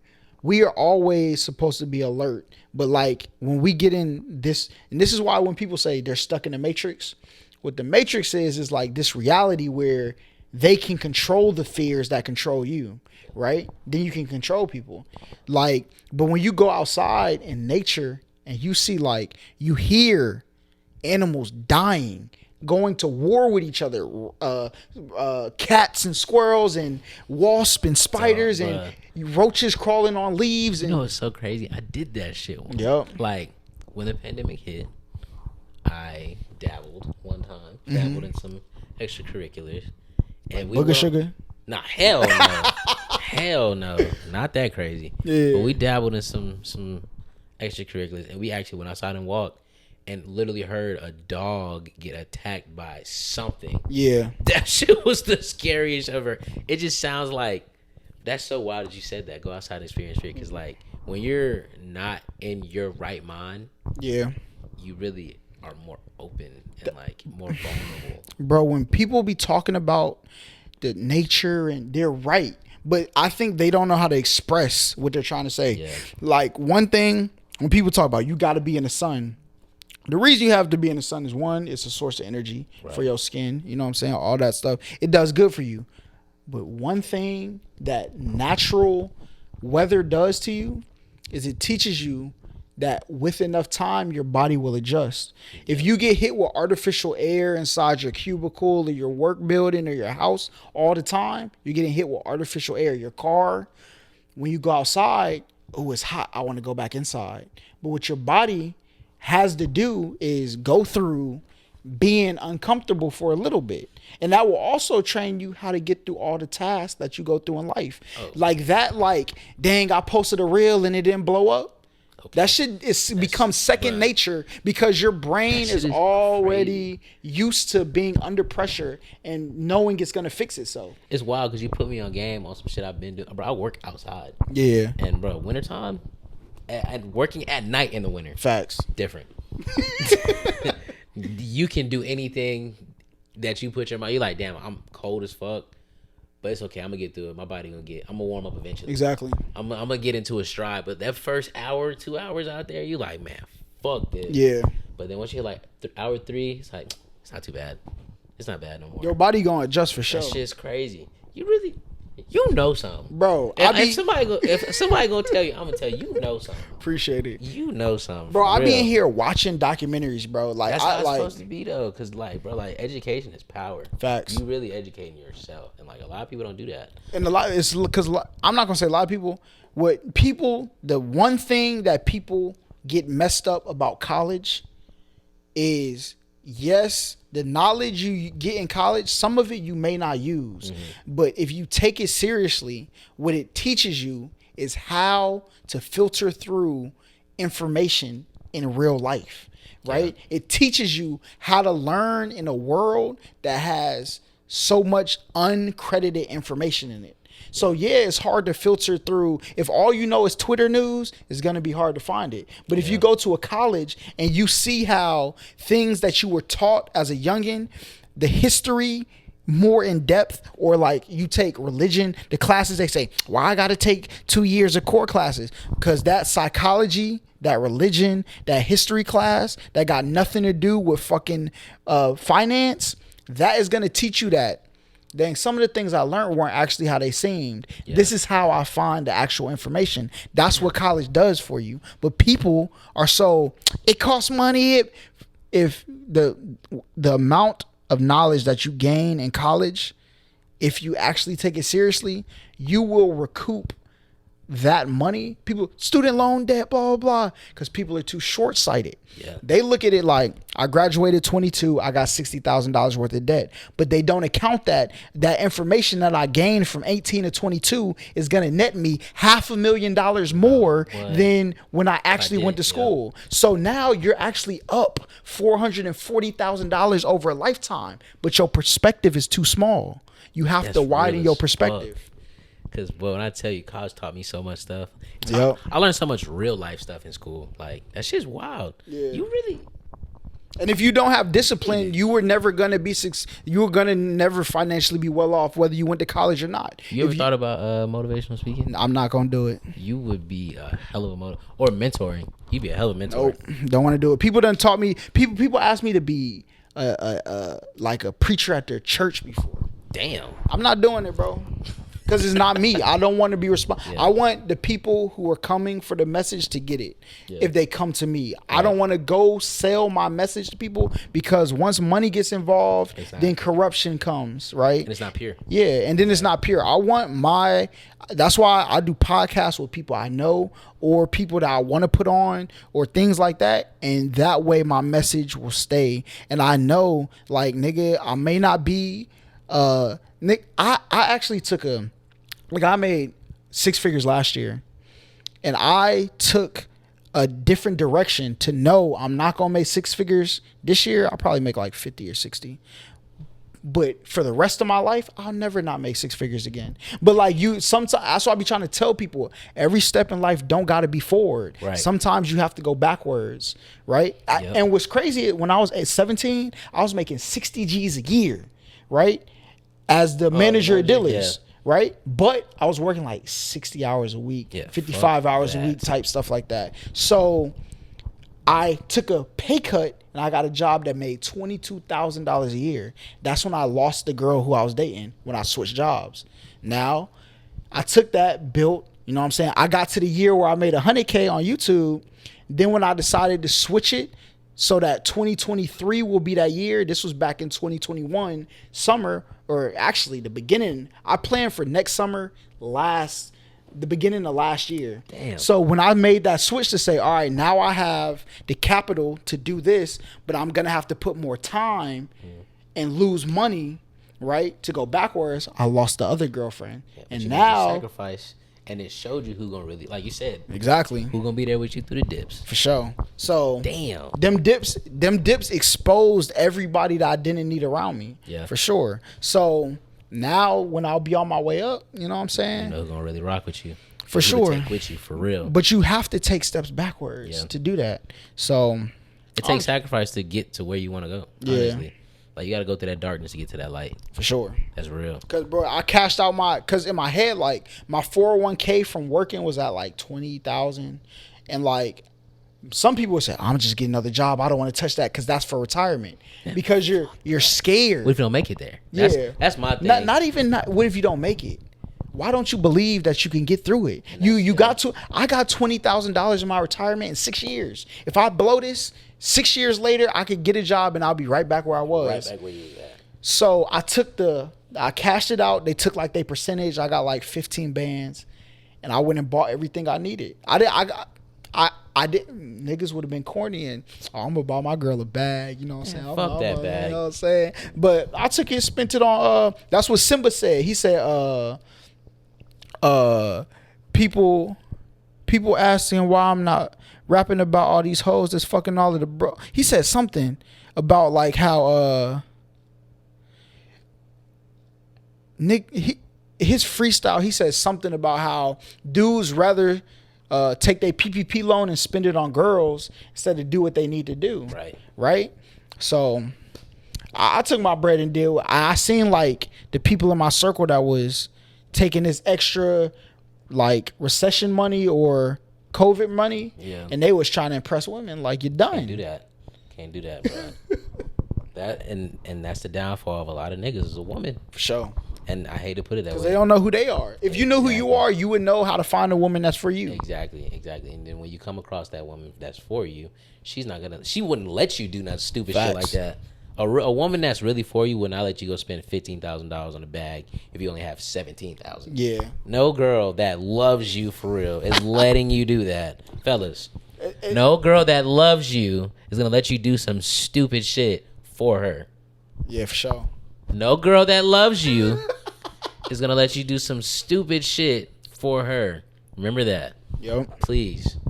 I see this shit too many times, bro. I've seen too many niggas like give their last for a girl that walks out the door. Bro, the last girl I dated asked, I feel like if it came down to me or YouTube, you're gonna pick YouTube. I said, you goddamn right. All right? Because the girl for me is never going to make me choose between my dream and them. It's never gonna be an ultimatum. I would never do that. If I had a girl who was like a model and she was gonna have to go to like another country Spain for 2 months out the year, I'm not gonna tell you like, hey, it's too much. Like we plan on spending the rest of our life together. If we get these next 10 years right, we can do whatever we want till the day we die. Facts.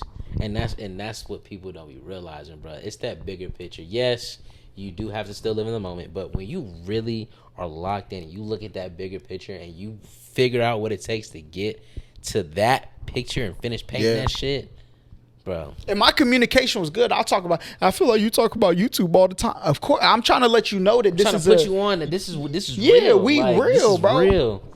Like I could have just been doing it and never talking about it. Then you wondering why like we ain't spending time. I'm telling you, like, bro, I just got my first YouTube check. Damn, my second YouTube check, like.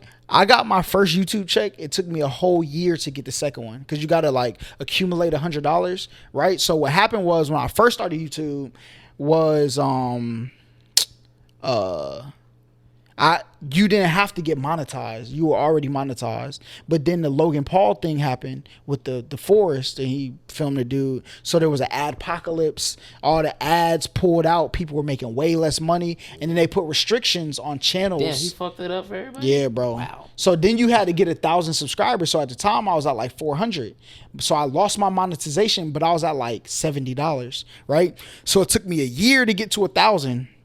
And I got that first check the next month. Then it took me a whole year and a day to get to the next $100, right? And then after that, I was consistently like 200, then 300, then 300, then 300. And right before COVID hit, I was hitting that like 3.5 bands, 3 bands, 3.5. I had some months I was like 8, right? So I'm like, all right, we good. But then that's when I started to turn the boat to go a different route. And when I was doing that, then here comes COVID, right? That's why I tell everybody, just believe in what you're going to do. Yeah. Like, then comes COVID, right? I pull this money out. I get a streaming PC. My homie Devin come over here, help me put it together. You know what I'm saying? Everything's set. Then everybody's getting stimulus checks. And I'm streaming now. I'm making like $600, $700 a day. Right? Damn. Then comes Versus. And then I go from making $600-$700 a day to like $11,000 a night in 3-4 hours. So like Hold on. When I had those, you probably didn't follow me yet. Hold up. Yeah, bro.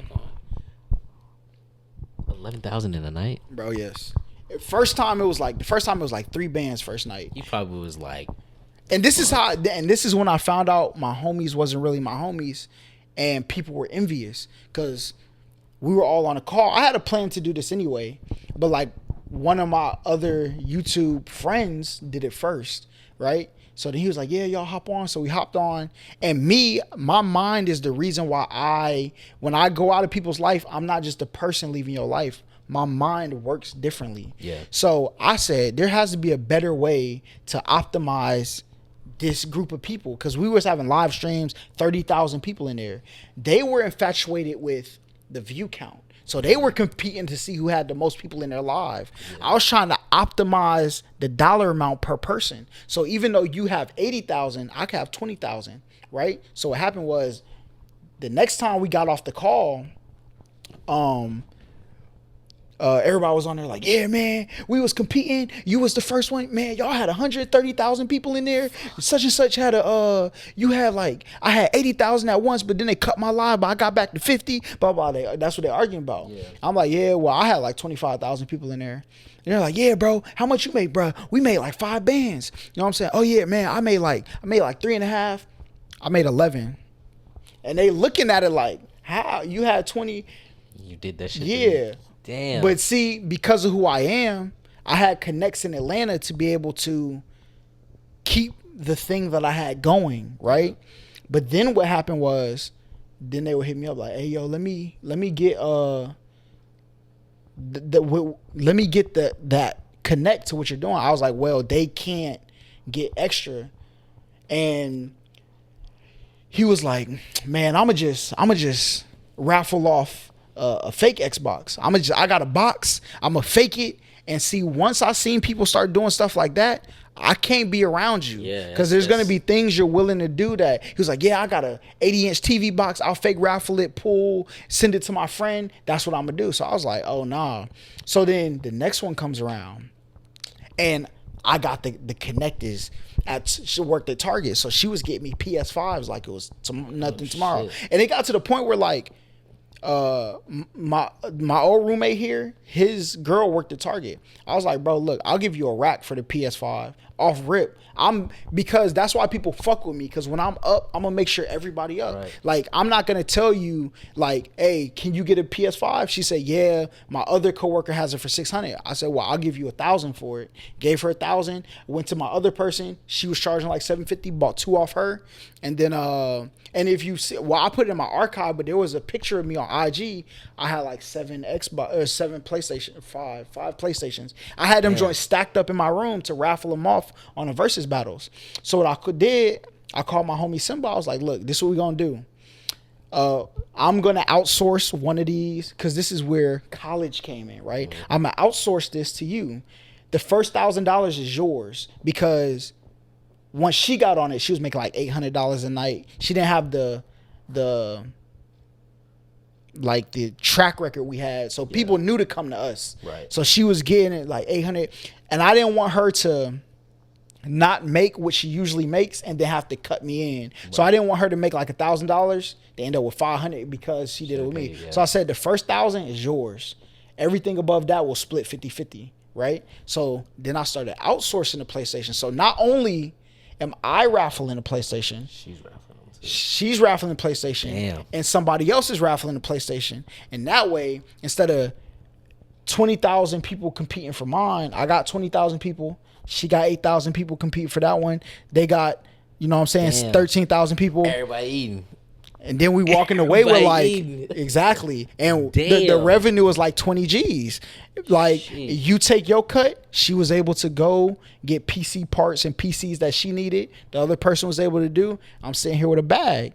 And we ran up and then I was able to, all right, this versus ain't gonna last forever. Let me take this money and put it in to something that's why I upgraded the camera. You know what I'm saying? I started the podcast, the old podcast, Shaking My Head. That's where I got all the equipment, the mics. You know what I'm saying? I started to make that shift to this. Damn. So while the homies was, they stopped calling me after versus because we was like in a group chat. They didn't even call me no more because like they didn't want to hear that like this is what was going on. Yeah.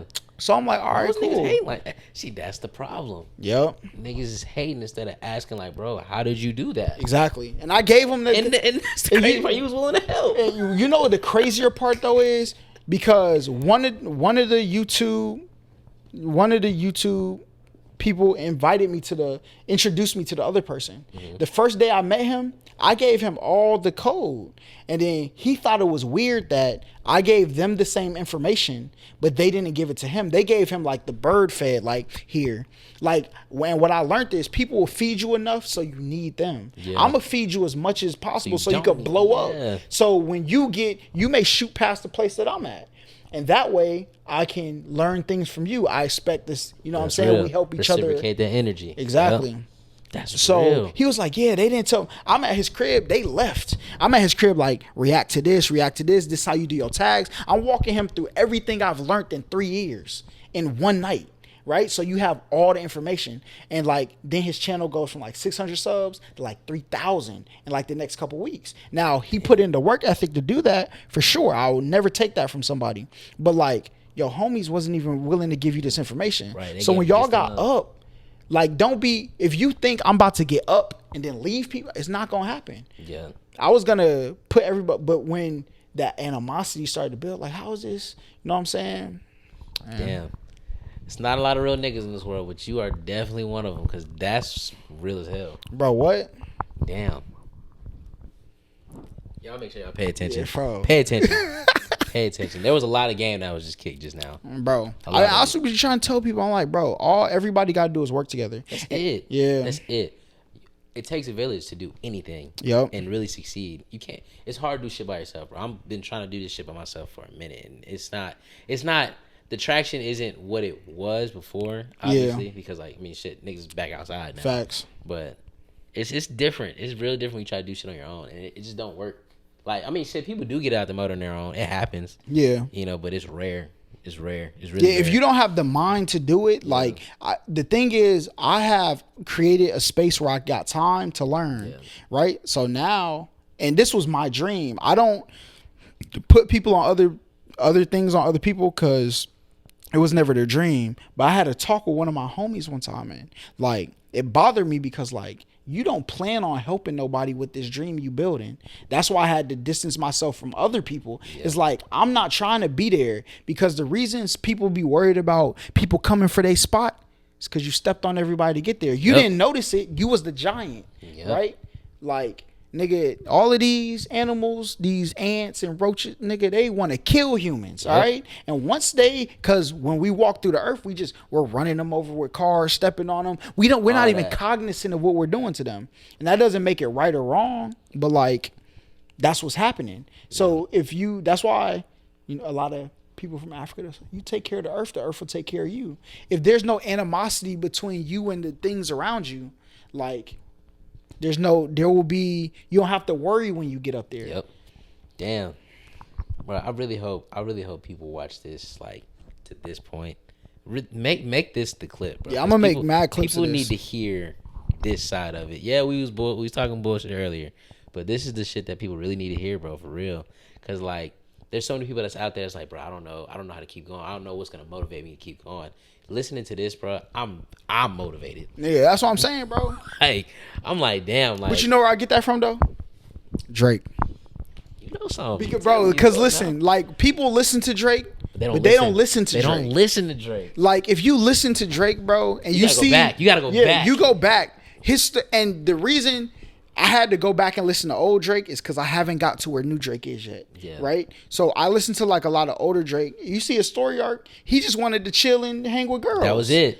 And then he found out like, dang, like these girls is falling in love with these superstars, right? But I could be with enough talent, I'm gonna be better than all of them. You should have just locked in with me. Should have just locked in. So there's people who fell off the bandwagon, you know what I'm saying, on his way up the ladder. She said I'd never be as big as Trey Songz. But was she wrong? I'm telling you, that's real. That's what I'm saying. That's and you see that. Boy. Then he gets up and he starts seeing his people he used to look up to, his idols. Like, dang, I really looked up to you. I wanted to push you forward, but now I see like we're on the same level and you think we're enemies, or you see me coming for the people say I'm coming for your spot, but I would never try to destroy you. Yep. You was the homie, right? Yep. Or you was the idol. Kanye. You know what I'm saying? But I'm glad they patched that shit up. For sure. Kanye was one of them. And then you get to a point where like niggas is losing their girl to Drake now. Like that's why the leak that he had for what's gonna be on Scary Hours 3, he said on MMG I'll fuck a rapper's wife. Yo. He like, bro, like look, y'all turned me into this. I wanted to be the nice guy, all right? I was the boy, all right? Yep. But y'all turned the boy into a man. He was a young angel, young lion. That's all he was. He was just chilling. Facts. And when I look at that trajectory, I see like and that's why there's people who follow the Bible, lock and step. You know what I'm saying? Whatever you consume, that is the end goal for where you're going. Yep. Like when people talk about vibrations, I learned that because this girl sent me her playlist and I started listening to it. And I started to understand why she's the way she is, why she thinks the way, why she's as free spirited, as calm, as in the moment as she is, because that's the music you listen to. You know, it's so crazy. I've always said that people tell you who they are through the music they listen to. Exactly. Like I've definitely peeped that. Whenever that's one thing I'm really big on when I meet somebody like new. I'm like, what kind of music you listen to? Like, who's your favorite artist? Yeah. Like, what's your favorite song? Like, what do you listen to right now? That's why I've been on this Lil Durk wave because I'm at that bottom, right? And I need to find out every single last person who not in it for me. So I listen to a lot of like the Lil Durk, Lil Baby, I'm climbing out of here, who coming with me? Yeah. Right? And once I get out of I've listened to it a little bit less over time because I'm coming out of that, right? And now I'll be back on the Drake music, you know what I'm saying? Type shit. Hey, you know what's crazy? It's and people talk shit to me about this. They say, "Oh, you're just a Drakey." Nah, like if you really go back and listen to Drake from the beginning to now, yeah, you can literally the nigga's really giving advice. Exactly. Like I've gotten a lot of advice. This shit gonna sound so crazy. I've learned how to deal with a lot of women. Facts. Through Drake's music. This shit sound crazy. But like he has a bar for everything. Exactly. Especially when it comes to I quoted Drake on this podcast at least like 35 times, bro. Bro, like I would literally hit my girl with Drake quotes and she like, why the fuck did you say that to me? When he said I could load every gun with bullets that fire backwards. Yep. Still wouldn't lose a single rapper. Niggas make threats, can't hear them over the laughter. It's because I'm laughing to the bank. Bro, it's people who like, that's why I tell people, you can only tarnish my character to somebody who don't know me. To someone that don't know me. And as soon as they find out who I am, they're gonna look at every you crazy. lie that you have is coming down, bro. Yep. And then now you getting looked at crazy. Exactly. It's like, damn, you talk crazy about this man. Who are you really? Exactly, bro. That shit, wow. They be building my legend for girls that I ain't even met yet. So when I meet girl, I'm like, oh, I heard about this person, bruh. Yeah. That shit is so wild because I was dealing with that for a minute. Like, because I was doing the little toxic shit on the internet. People just had such a... People take shit that they see and hear from other people. Yeah. And that's you. But when they meet you, like, you're not the person I thought you...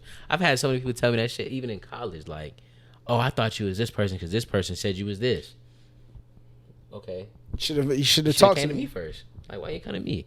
And now you're around me, like, damn, you actually are a really cool person to be around. And you have good intentions with people. And it's like, yeah, but you listening to Tweedledee and Tweedledum about who Facts. They want me to be. The picture they painted because they're not doing or giving out the energy that I've given out in this world, bro. And that shit's real. One of the craziest Drake quotes is or they check for me. It was on Do Not Disturb. Maybe they check for me. Do whatever you don't know you have to be faster than me to get to me. No one's done this. He said, what's the line before that, bruh?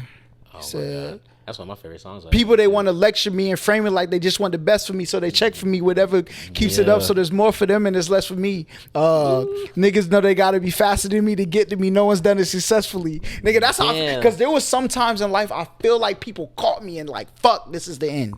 Yep.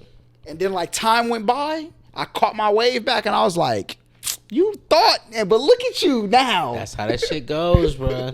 And I'm telling you, like, Drake will literally motivate, bro. Like, that's now, like, I've been in the gym and shit heavy again, and like, that's how I listen to. I listen to my playlist, my Drake playlist.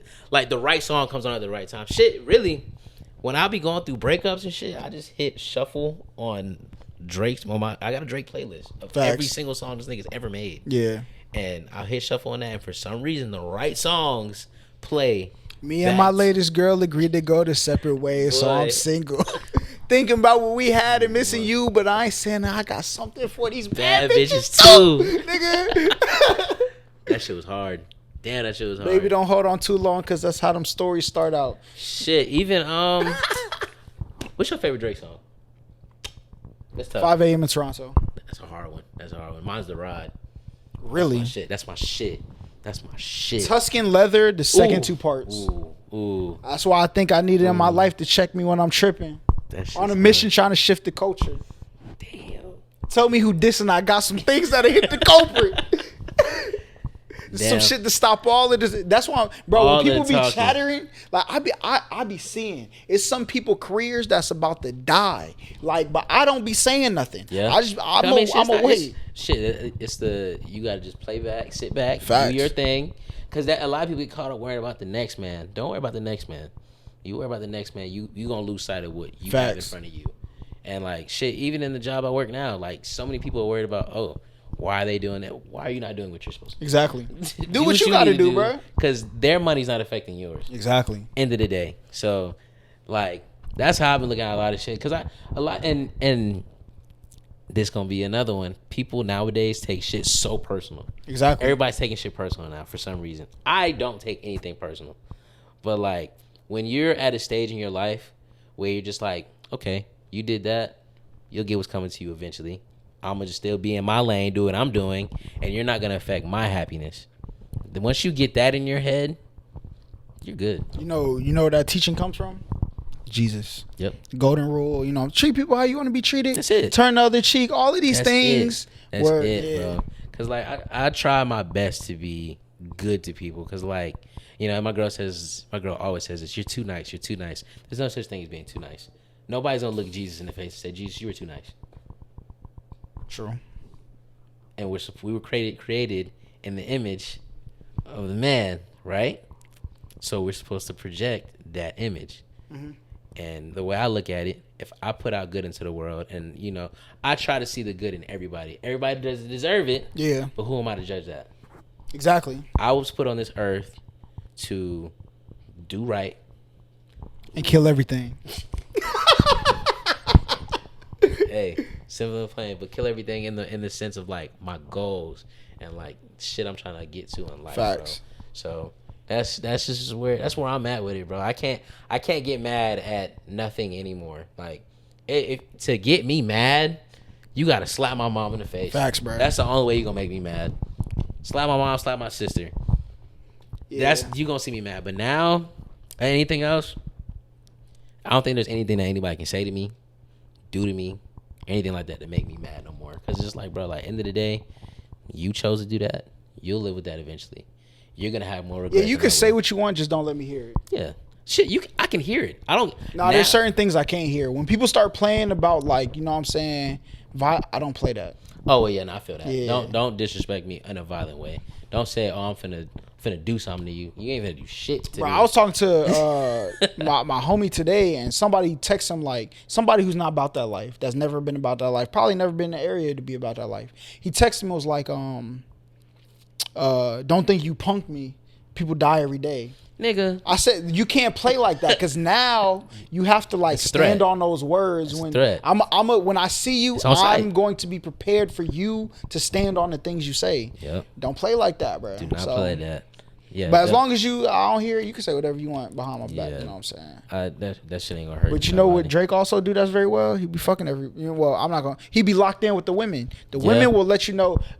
Woman attack. And you out here pillow talking with the women that are screwing you. Just know that she gonna tell another nigga when she through with you, right? And I know all the women. Real. If niggas wonder why I know everything I know about y'all, is because nigga, y'all talk too damn much to the ladies, women, bro. And I'm friends with them. Facts. You think it's women who watch this podcast, bro, that I don't even talk to, hit me up like, yo, you know that story was this. Like, damn, that's real. This person wasn't really like that. She did this. Bro, I know everything. Damn. That's crazy. That's crazy. I be out here playing like I don't. I be in rooms with people who I know pretending. But see, that's how it's supposed to be, though. Because you can never show your cards. You can never show your cards. You can't let people know what you know. Facts. Because when you let niggas know what you know, they be like, oh. Let me change. Let me act different. Let me do this different, so this doesn't come up. Or you can only pretend so long. Just be your real self, bro. Yep. People can only pretend for 3 months. Facts. People can only pretend to be someone they're not for 3 months. After that 3rd month, if you ain't got no friends from 3+ years ago that you still locked in with, you a dub. It's a reason. There's a reason. I got a bunch of friendships that's 10, 12, 14, 15 years. Shit, that's crazy. Facts, locked in. Wow, bro. But yeah, you got any questions before we head up out of here? Man, I'm just honored to be back on here, bro. Appreciate you. We're gonna get another group one in though. For sure. This shit was supposed to be about 6 niggas, honestly. Well, I'm lying. It was supposed to be 4 of us. But, you know, we gonna get another group one. This shit gonna get a little more spicy. This shit got kind of real. Yeah, facts. This shit got really real. This was like some life lessons was taught. Yeah. Shit, you kicked a lot of game. I learned a lot of shit today from you. Yeah. And I'm finna start really just like listening more. Bro, I'm telling you, the long game is the way. Look, and it's not even playing a long game. You just make sure you take the right step tomorrow. And then the next day you wake up and make sure you're going to take the right step tomorrow. And then you'll look up after 3 years and be like, damn, I did it. Yeah. Because I'm almost where I'm supposed to want to be at. That's what the quote is. They say like, if it's your dream, are you willing to travel the journey and not know the distance? If this is your journey, just take every step. Like, why are you complaining that you took 70 steps? Yeah. What if it was 71 steps and you quit on 70? Like, just keep taking. If this is where you really want to be, take that. That's why I can't talk to people who are like pessimistic. Yeah. Like, oh my God, people who complain, you gotta go. You gotta go. You're done. What the fuck you complaining about? Yep. You breathing right now. You have a chance to recoup tomorrow, bro. You have a chance to bounce back. You as a point guard too, right? Yeah. Listen, as a point guard, all blame starts and stops with you. You initiate everything that goes on. Everything at the right. If the play don't go right, you fucked up. You get stripped on the break or on the press. Oh my If you get stripped on the press, it's on you. You didn't even. Your team didn't even get the chance to run offense because of you. Offense. That shit's embarrassing though. I'm not gonna lie. I've been ripped in the backcourt before. That shit is. But even like that, I was a pitcher in baseball. Oh, everything rises and falls on you. Boy, what? Like you hit somebody, you load the bases with 0 outs, and your team up or your team tied. It's the bottom of the ninth. Yeah. The whole game is on your shoulders. You're done. You sweat, bro. I play quarterback in football. Like, come on, what are we doing, bro? Damn. Nah, I ain't gonna. I feel like a pitcher. That might be the most pressure position. Facts. Any sport. Am I reaching? Because everybody stands. No action happens without you letting it happen. I might be. Is that a reach? Nah, as a most pitcher, pressure in the team sport. Yeah, definitely, hands down. Yeah. Because a nigga can save you in football, and a nigga can definitely save you in basketball. Yeah. And soccer. Baseball, if you the pitcher, nigga. Somebody hit a home run, that's on you. That's on you. Facts. Nobody else. All your teammates looking at you like, nigga, I ain't throw it. Facts. Damn. Yeah, I'm glad I couldn't have did that. Yeah, that pitcher's life was crazy, bruh. I only got like maybe like 5 or 6 home runs hit on me in life. Your shoulder messed up at all? Or you got the fucked up ass elbow?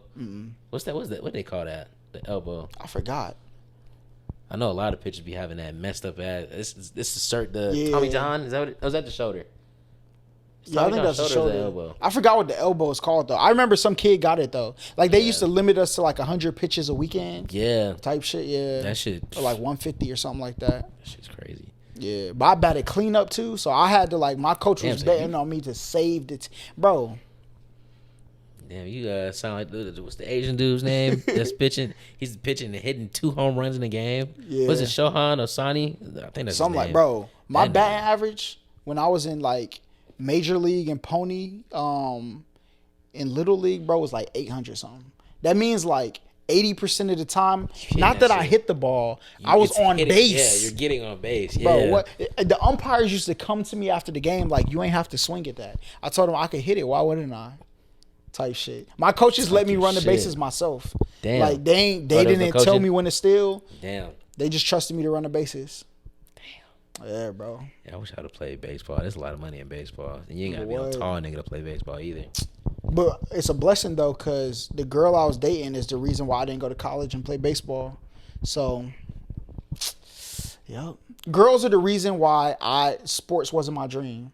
Like wasn't because I probably maybe not basketball but football and baseball I could have went to some type of college. Yeah. I could have went D1 baseball for sure, but football I probably would have went to like a what I'm saying last chance U type of school. Hell no. But I was good, but I stopped at 9th grade. They were gonna send me to camps and everything, bro. Football over baseball? Football. Baseball, I didn't need none of that. Damn. I was cold. Oh, it's just natural, bro. Damn. I played baseball since I was 5. My one thing with baseball, how the fuck do you see the ball coming down the plate like batting, bro? I went to a batting cage and that shit was different. For real. My homie bet me the other day. Snipe, he bet me. He was like, "Yeah, I bet." I didn't know that nigga hoop like that. I just seen his page. I gotta see that nigga one day. Oh yeah, I could lock y'all in. I see that nigga one day. That nigga, pause. D is crazy. Pause. Major pause. That man, bro. I put he played like college. Yeah, he played JUCO, but he broke his foot. Damn. He played down here, some school down here. Damn. That's why he moved here.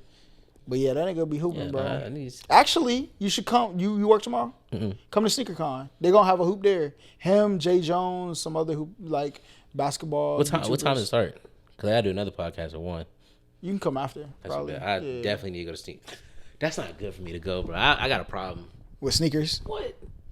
I have a problem. Damn. I have a problem. Major problem. I think there was one point in time I probably had 200 sneakers. Just for me. That's crazy. I was having 3-4 pair of the same shoe. That's how bad it was. Like literally same shoe, same colorway. That's nuts. In college, boy, because I used to cut hair and sell shoes, and then I would do valet and be a bellman at Chateau Lawn. All that money was spent on shoes. You just getting a bag doing that? What? Boy, at college, I kept like a stack of cash in my drawer. nigga was never needing for nothing. For real. When he came to that. Shit, even now I don't really do too much selling. I mean, I'll sell every once in a while, but everything I have in my closet is everything I've been wanting for a long time. And I'm at a position where I can finally, you know, really go get the shit I want. Mm-hmm. But I got like... But yeah, you can come there and hoop, or we can come to the gym that you at. But yeah, for sure. We can definitely, to the gym up the street. Yeah. It's like 15 minutes from here. Well, which gym is it? It's EHB. I think I heard of that. Chamblee. Mm-hmm. Yeah, it's not too far. Yeah, niggas can definitely do that. I gotta see that nigga talking about it because he looked like he was pretty nice. That nigga, bro. That nigga start hooping. It's bad. Like, it be games at, like, LA Fitness score all 12 points. Type shit. I gotta see this nigga, on like 90% efficiency. Like, maybe miss, like, 2 shots the whole game. Yeah, but then there be days that nigga be busted. Bro, I mean, shit, that's everybody, though. Facts. I'll have days where I go into a gym and get right. And then the next day, can't throw a rock in the ocean. See, I'm like one of them niggas. Like, people don't, when they look at me, they don't think I can hoop. People look at me and think I play football. For real? Mm-hmm. That's crazy. People, every time I go hoop with Snipe, bro, he'll pick me up. You know what I'm saying? People won't pass the ball. I start cooking. You can ask some people in Gwinnett, especially when I hoop in Gwinnett, bro. Yeah, we going to LA Buford.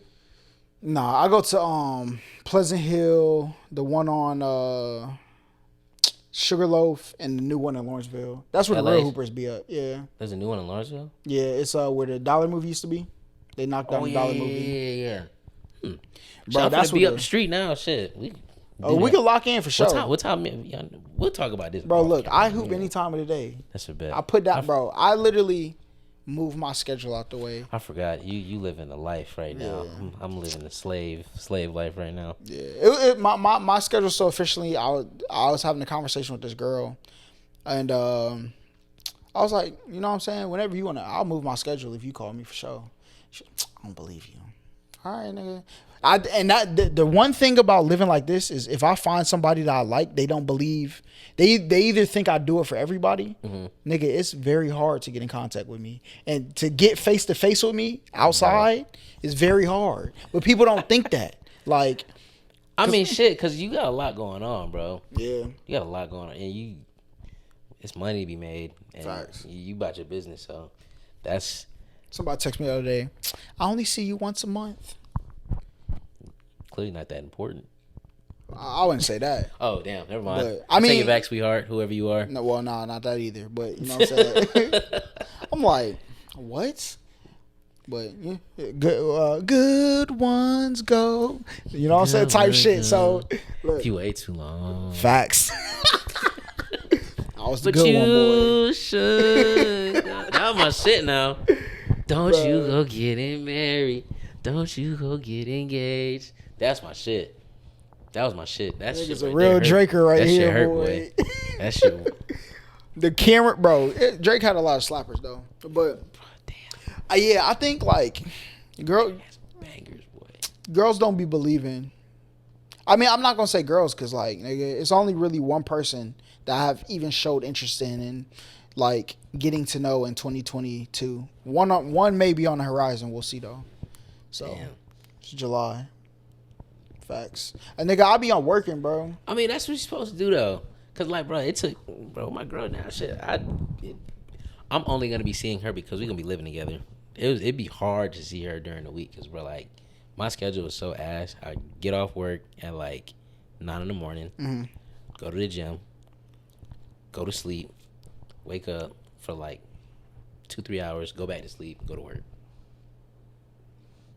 Yeah, you got. Yeah. And then I film come to the dark side. Come to death row. You know what I'm saying? I'm trying to, bro. If I didn't work nights, I would be heavier on the content. But it's just so hard, bro. Because, bro, when I tell you, I'm tired right now.